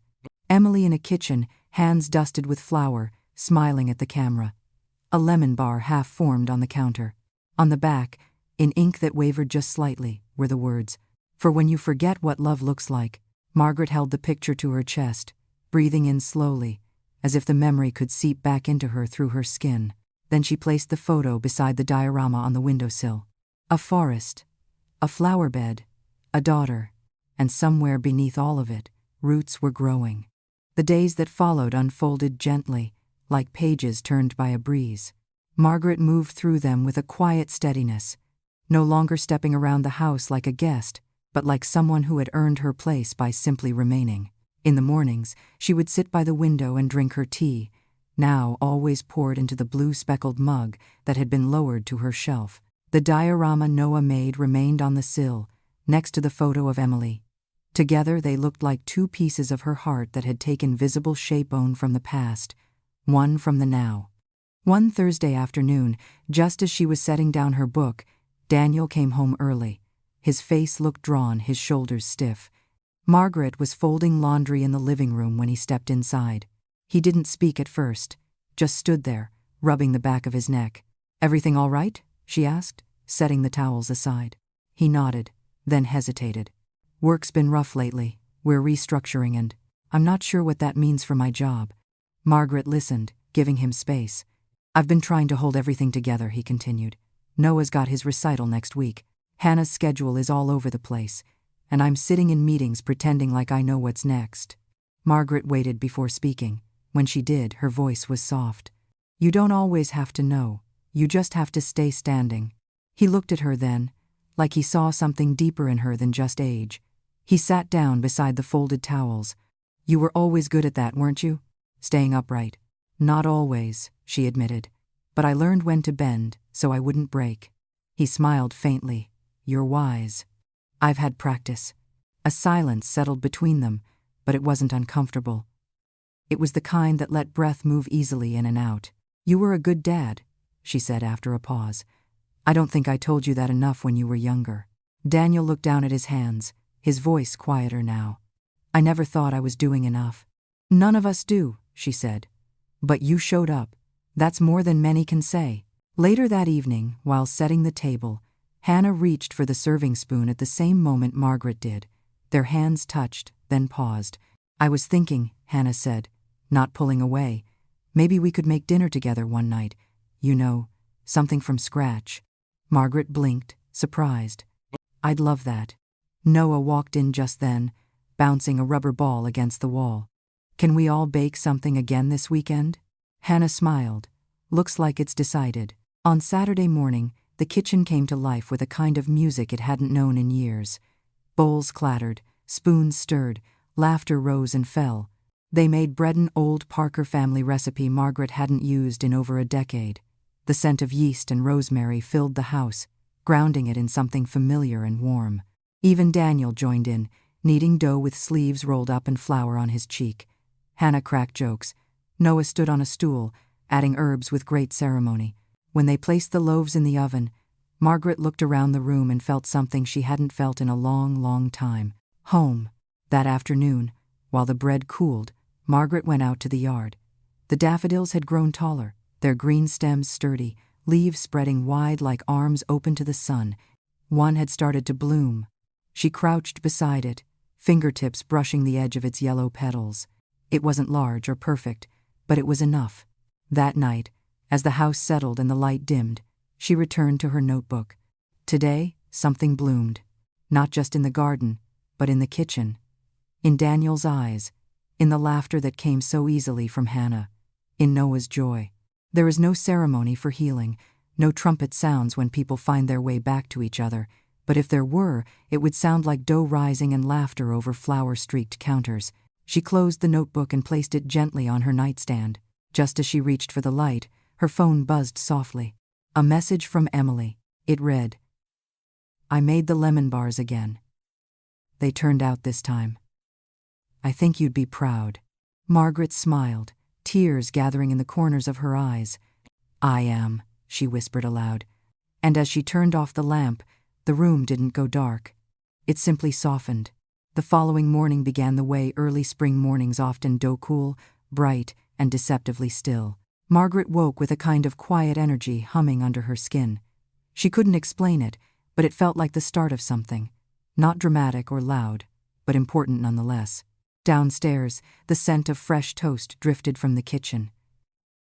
Noah was already at the table, still in pajamas, his hair standing in 3 directions. Morning, Grandma, he said, chewing noisily. We're doing poetry today in class. Are you writing one? She asked, smiling as she poured her tea. We all have to. Mine's about the moon. It's supposed to feel lonely but also kind. That's a beautiful kind of feeling, she said. He shrugged. It's just how I think the moon must feel, always watching, never sleeping. She sat beside him, suddenly struck by how much of her world now rested in small moments like Thesaboy and his breakfast, a conversation about poetry, the soft light filtering in through the blinds. Later that day, while Noah was at school and the house returned to its daytime hush, Margaret decided to sort through the small wooden chest she had tucked away in her closet since moving in. It had come with her from Springfield, but she hadn't opened it since arriving. Inside were the pieces of a life once filled with movement letters folded into soft edges, black and white photographs, a cracked watch that had belonged to her husband. She held it gently, thumb tracing its face. It had stopped at 3:41, years ago, on a day she couldn't quite remember anymore. She found a yellowed envelope tucked into the bottom corner. Her name was written on the front in her husband's handwriting. She knew it instantly. She unfolded the letter carefully. Margaret, if you're reading this, it means I didn't get the chance to say what I should have when it mattered most. You were the beginning of everything good in my life. I hope you know that. I hope you remember, even when the house feels empty, that you filled every corner of mine. If you ever feel alone, I want you to imagine me beside you in the kitchen, humming that song I never learned the words to. I'll be there. Always. Charles. Her hand pressed against her chest, fingers trembling. She hadn't expected to feel this kind of ache again, grief and comfort, woven so tightly together. She sat with it, let it settle, let it breathe. That evening, after dinner, the family gathered in the living room. Noah had been tasked with reciting his poem aloud for practice. He stood in front of the coffee table like a little performer on stage. A silver face in a darkened sky.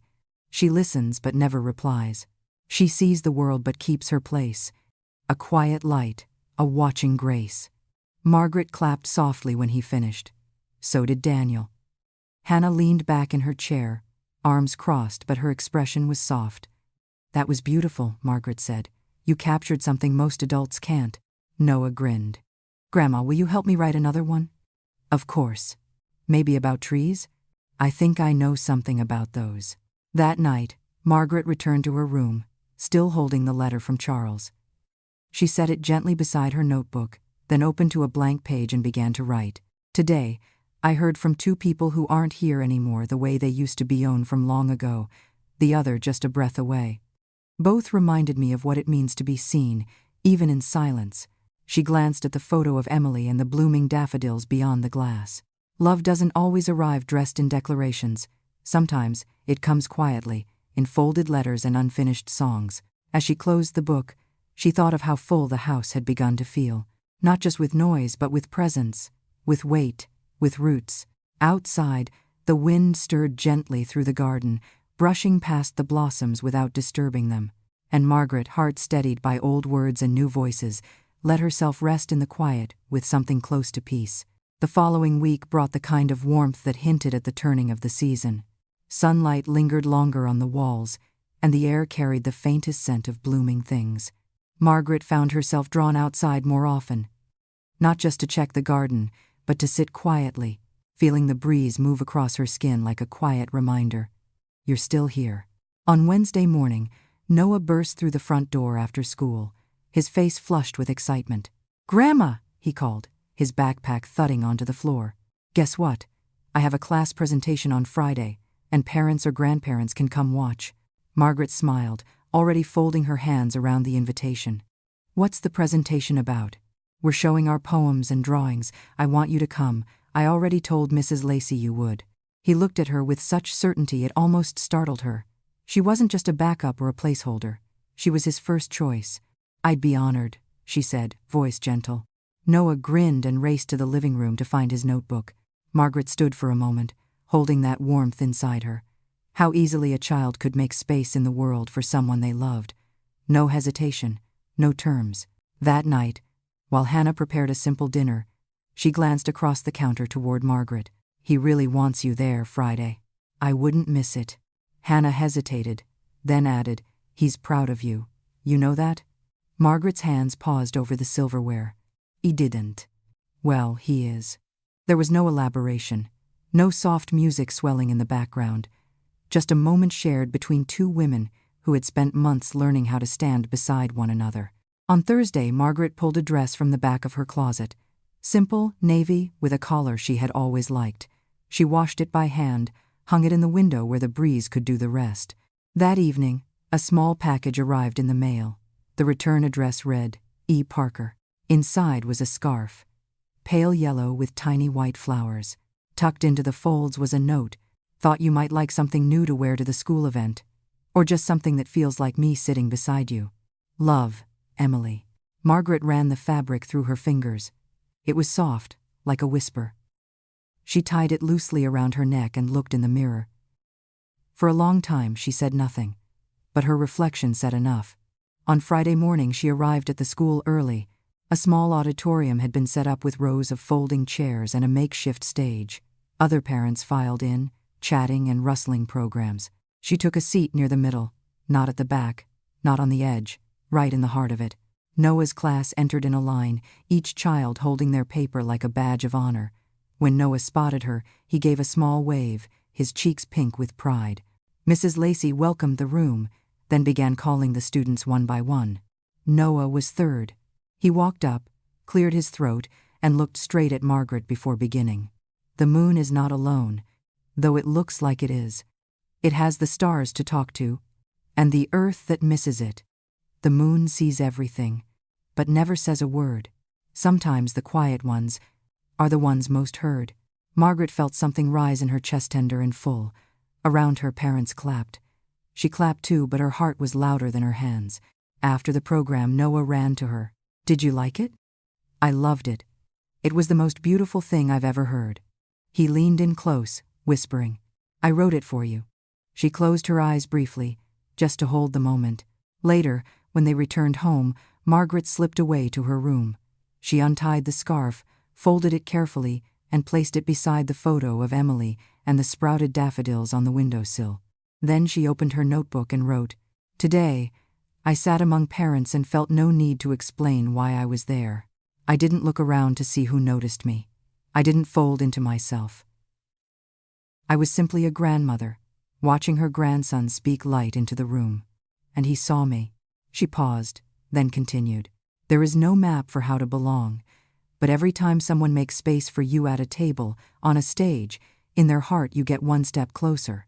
She closed the notebook with a quiet breath and looked out the window. The daffodils were open now, all of them, yellow and wide, reaching toward the sun, and just below them, the soil still held her name.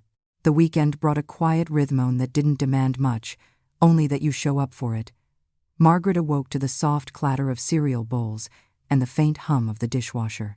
Outside, the sky was a pale, unassuming blue, the kind that promised nothing dramatic but still felt kind. She stepped into the kitchen and found Noah already dressed, sitting cross-legged on the floor, flipping through a picture book. Hannah stood nearby, sipping coffee, still in her robe. Daniel was at the sink, rinsing something with one hand while scrolling through his phone with the other. "Morning," Margaret said. They all answered, almost in unison.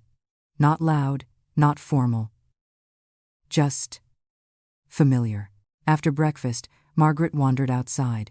The daffodils were in full bloom now, yellow as butter, standing proud in the sun-drenched patch of soil. She bent down and traced one of the petals with a single fingertip. It's strange, she thought, how something so small could hold so much meaning.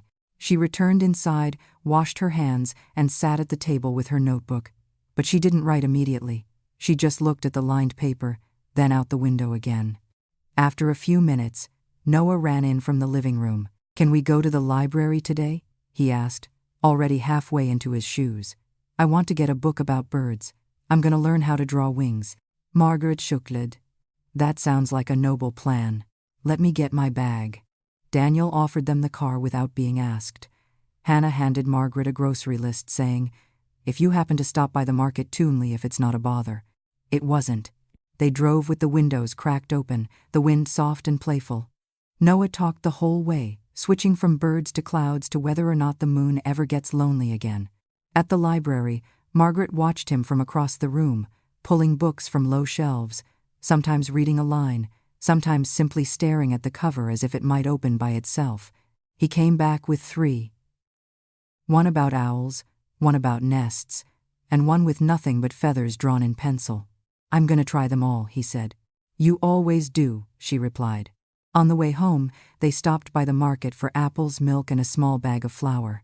As they waited in line, an older woman behind them gave Margaret a smile. "Grandson?" "Yes," she said, feeling the warmth of the word in her mouth. "Mine. He's lucky. I think I'm the lucky one." At home, while Noah settled in with his books and colored pencils, Margaret unpacked the groceries and put everything away with care. The kitchen, once a space she tiptoed through, now moved with her. Later that afternoon, while folding clothes in the laundry room, She found one of Daniel's shirts in the wrong pile. A plain gray button-down. She set it aside, but something about the way the collar curled made her pause. It reminded her of Charles. Not in any obvious way, just in the way memory sometimes taps you lightly, uninvited. She carried the shirt to Daniel's office, knocked gently, and waited. "Come in." She stepped in and handed it over. "This belongs to you, I believe." He took it, smiled. "Thanks. I've been looking for this one." He hesitated before adding, "You know, I've been meaning to say, I've noticed how much calmer the house feels lately. Noah's been more grounded. Even Hannah's. Softer." "That's good," she said. "It is. And I think a lot of that's because of you." Margaret blinked. The words weren't expected. But they didn't feel heavy. They felt earned. "I didn't do much," she said quietly. "You stayed. That's more than enough." She left the room with a soft smile, her hands folded gently in front of her. That night, after the house had gone still, she sat on her bed and opened her notebook. The light from the lamp warmed the page. "Today, I was seen not for what I used to be, not for what I'm trying to prove, but simply for being here, for continuing, for choosing to remain present even when it would have been easier to fade into the background." She turned to look at the photo of Emily on the windowsill, then down at the scarf still folded neatly beside it. "Love takes different shapes," she wrote. "Sometimes it arrives in handwritten letters, sometimes in silence, and sometimes in someone quietly handing you a shirt and saying thank you." She closed the notebook, turned off the lamp, and lay back. Outside, a breeze moved through the garden, lifting the daffodil petals in slow, graceful waves. Inside, Margaret drifted off to sleep, not with a question, but with the comfort of having become part of something again. And not just part of the house, but of the story. The morning arrived wrapped in gold, spilling light through the slats of the blinds and onto the wooden floor like slow-moving honey. Margaret stirred beneath the quilt, blinking slowly at the warm glow.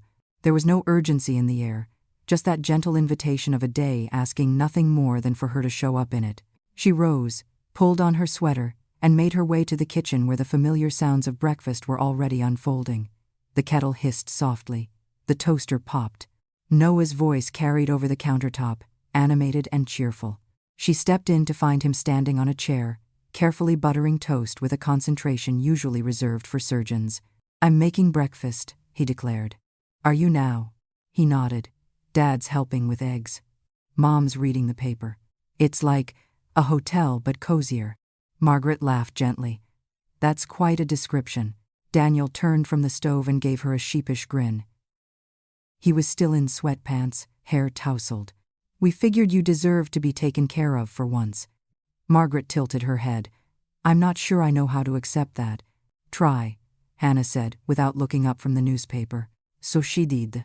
She sat down, let the warm cup of tea be placed in her hands, accepted a slice of toast made by small fingers, and watched the scene around her as though it were something rare, something borrowed from another life. After breakfast, as the family scattered into their own corners, Noah to his crayons, Daniel to his laptop, Hannah to the garden, Margaret found herself in the living room, standing before the bookshelf. She hadn't touched it since she arrived. Not really. It had always felt curated, like part of the decor rather than a place for real reading. But today she pulled down a thin volume of poetry, its spine faded with time. She settled into the armchair and opened to a random page. The words were simple, but true, about aging, and remembering, and how roots grow deeper than we can see. She ran her finger along a stanza. "Some things you plant and wait to bloom. Others, you become the soil for." She closed the book and held it in her lap. Outside, Hannah was kneeling beside the flower beds. The daffodils were still vibrant, but now other green shoots had begun to appear along the edge, searly signs of tulips, perhaps, or something more wild. Margaret walked outside, hands tucked into her sleeves. "You're planting more?" she asked. Hannah looked up, sweat glinting along her forehead. "Trying. I've never been good with flowers." "They don't need you to be perfect," Margaret said, "just present." Hannah smirked. "I guess I'm learning that." She stood and wiped her hands on her jeans. "Would you help me with the side plot?" "I'm thinking of starting a little herb garden." Margaret didn't answer with words, just rolled up her sleeves and walked toward the shovel leaning by the fence. Together, they worked in the soft soil. They didn't say much. The sun warmed their backs, and the breeze was kind. Birds sang without any need for applause. By midday, they'd cleared a neat space along the side wall. Hannah stepped back, brushing dirt from her knees. Not bad for a couple of amateurs. Margaret smiled. Everything starts somewhere. Inside, Noah called them in for lunch. Sandwiches were already on the table, along with a scribbled sign that read, "Family Cafe, 1 day only." Margaret sat at her usual placino longer out of habit, but because it truly was hers now. They ate, they talked. They laughed when Noah knocked over a glass of juice and tried to wipe it up with a sock. After the table was cleared, and the afternoon sun slanted lower in the sky, Margaret returned to her room. She opened the window just a little wider and breathed in the scent of soil and new life. She sat at her desk and reached for her notebook. "Today, I worked the earth beside someone who once asked me not to rearrange the dishes. We didn't talk much, but our silence was soft, not cold, not guarded. Just quiet in a way that spoke more than words." She paused, then continued. "There is a strange magic in being allowed to contribute not because it's expected, but because someone finally sees value in what you offer." She turned her head and looked toward the scarf folded neatly by the window, the photo beside it, and the open bloom of daffodils below. "In this house, I am no longer the visitor. I am part of the rhythm. I've learned that presence doesn't need to shout, it just needs to endure." She capped her pen and let the page rest. Evening settled in slowly, like someone lowering a heavy curtain. Lights flicked on one by one. A lamp in the living room, a nightlight in Noah's room, the hallway dim but welcoming. Before bed, Hannah knocked gently at her door. "I'm thinking of repainting the guest room," she said. "Want to help me choose a color?" Margaret looked up. The surprise made her blink, but the warmth settled in quickly. "I'd love to." Hannah nodded. "Sleep well.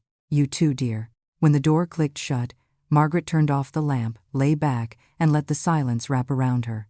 It no longer pressed down. Now, it held her. And somewhere beyond the walls, the earth kept turning. The following morning, sunlight slipped through the curtains like a gentle promise. Margaret opened her eyes slowly, stretching beneath the quilt before rising to her feet.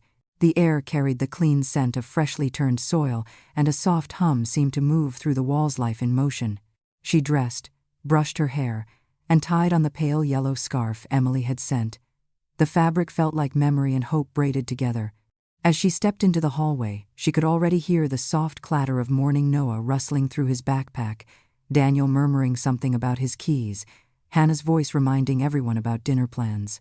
In the kitchen, the table was set with toast, fruit, and a small plate of muffins. Margaret poured her tea, took her usual seat, and joined the flow, no longer waiting to be asked, no longer unsure if she belonged. "Morning, Grandma," Noah said, looking up from a page in his drawing pad. "I'm working on a new bird. It's a hawk this time. Let me guess, sharp eyes, stronger wings?" "Exactly."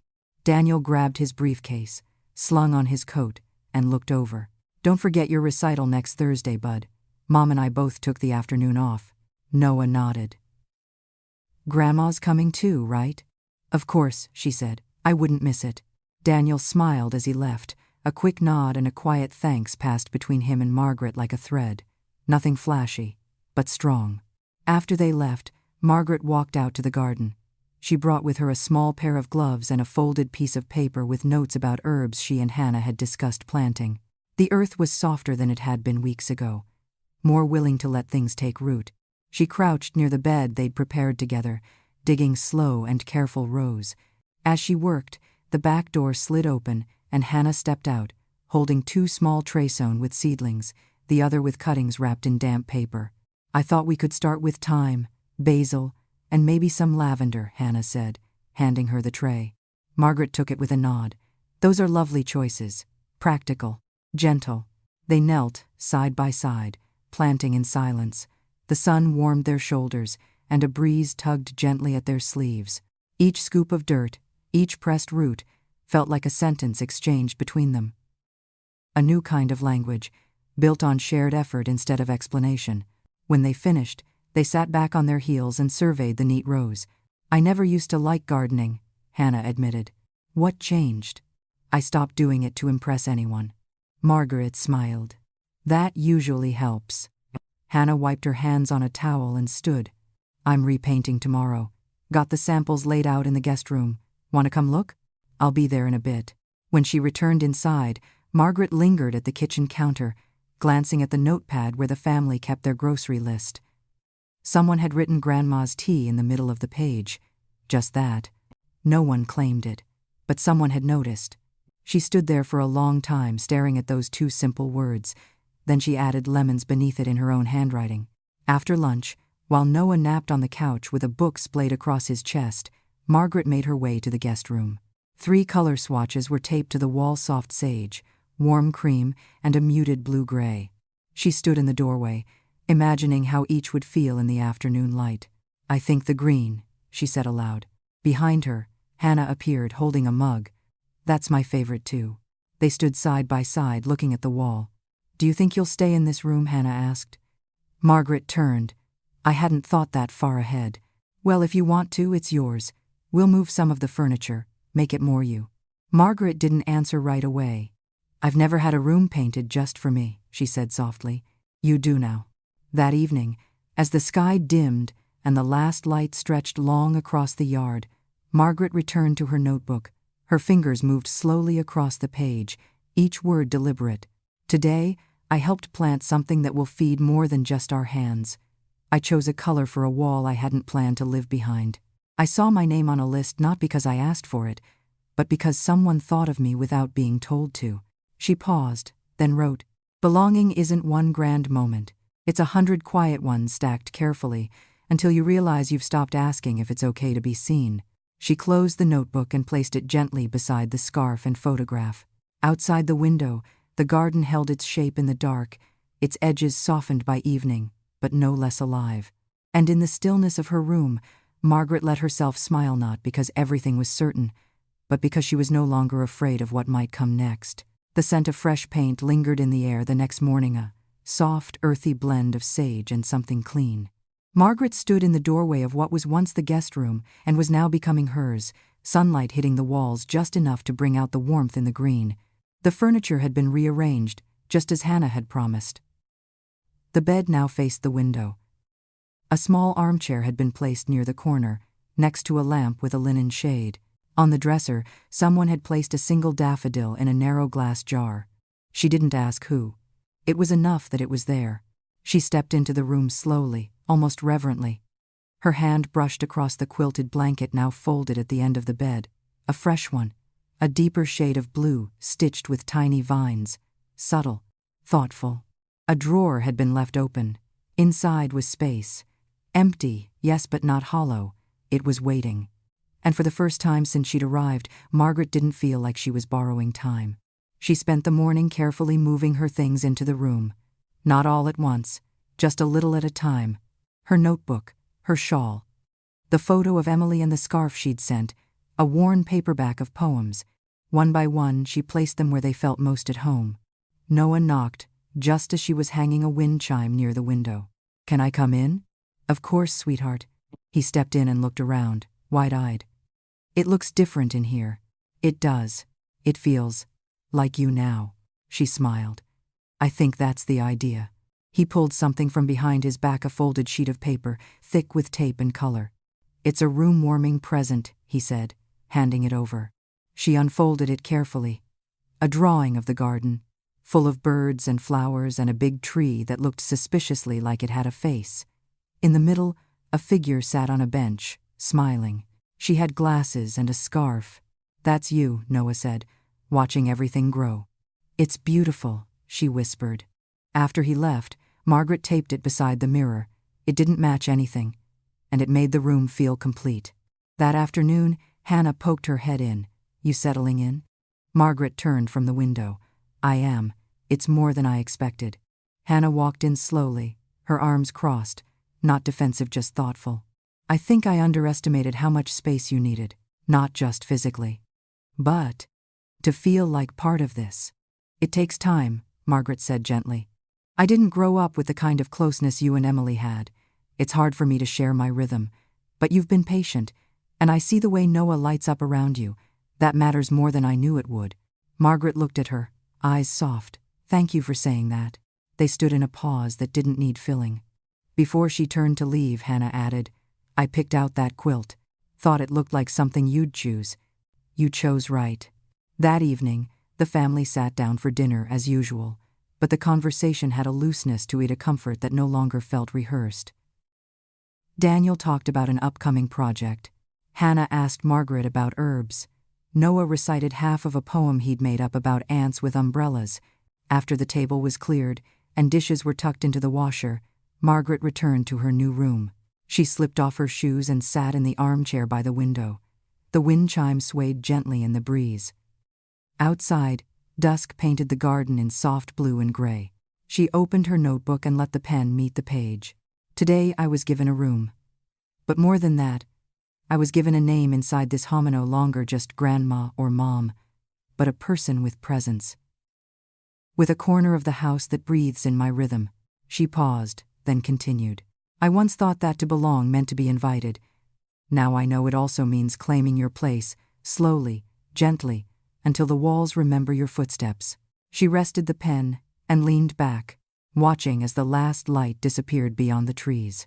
In the stillness, the room didn't echo. It held her. The last day of April came with wind stronger than usual, rushing through the garden with a kind of urgency, bending the tall daffodils until they bowed low to the earth. The sky wore a dense gray that never broke into rain but carried the weight of something about to shift. Margaret stood by the window in her room, her fingers wrapped around the mug Daniel had bought her weeks ago. It was pale green now, slightly chipped at the handle, the kind of mug that had become hers without anyone ever saying so. Below, the garden rippled. The thyme and basil had taken root. The lavender was still tentative, unsure if the soil would hold it. And in the center, where the daffodils swayed, a single petal broke loose and danced upward, carried by wind not down but up, a strange, beautiful defiance. Inside, the house moved with its own rhythm. Hannah hummed faintly as she moved through the hallway, arms full of clean sheets. Noah laughed in another room. Daniel's voice murmured from his office, low and even, speaking to someone through a screen. It was a day like any other. But Margaret couldn't shake the feeling that something was about to close. She sat at her writing table and opened her notebook to a fresh page. Her hand hovered above the paper. She began to write, slowly, deliberately. This house no longer forgets that I'm here. This room knows my name. The garden answers to my hands. But I've come to understand that even belonging is not permanent. It is a kindness we are given, and sometimes we are asked to give it back. She paused, listening. The wind beat stronger against the windows as though it were knocking, asking to be let in. She turned to look at the photograph, Emily's soft smile frozen in time, the scarf folded neatly beside it, and beyond that, Noah's drawing of the garden, slightly curled at the edges. A life, quietly assembled. Margaret closed the notebook, stood, and walked to the dresser. She reached into the back of the top drawer and pulled out a small envelope. It had been there for months, sealed, untouched. The letter inside was not for her. It was for Emily. Written in the first week she had arrived. Written when everything felt foreign. Written when she still wasn't sure if she'd stay. She had never sent it. But now she slipped it into her handbag. The wind howled louder now, but she didn't flinch. She moved through the house one last time. She placed her notebook on the dining table. Not hidden, not on a shelf. Right there, in the open, where someone would see it. On the cover, she placed a small note in clean handwriting, for Noah, when he's ready to read it. Then she took her coat, tied the scarf around her neck, and stepped outside. She didn't tell anyone she was going, not because she was angry, not because she didn't love them, but because some departures are not made with fanfare. Some are made with understanding. She walked down the street slowly, passing the trees that had started to bloom, their petals tossed across the sidewalk like soft confetti. At the corner, June was watering her front steps. Margaret paused. Going somewhere? June asked, squinting against the wind. Margaret nodded once. Just a walk. Maybe a long one. June looked at her for a moment, then simply said, I'll keep the bench warm. Margaret smiled faintly. That's all I could ever ask. She walked on, and when the wind finally settled that evening, and the house fell quiet, Hannah entered the living room and noticed the notebook. She called out for Margaret, but there was no reply. Upstairs the bed was made, The daffodil in the jar still leaned toward the light.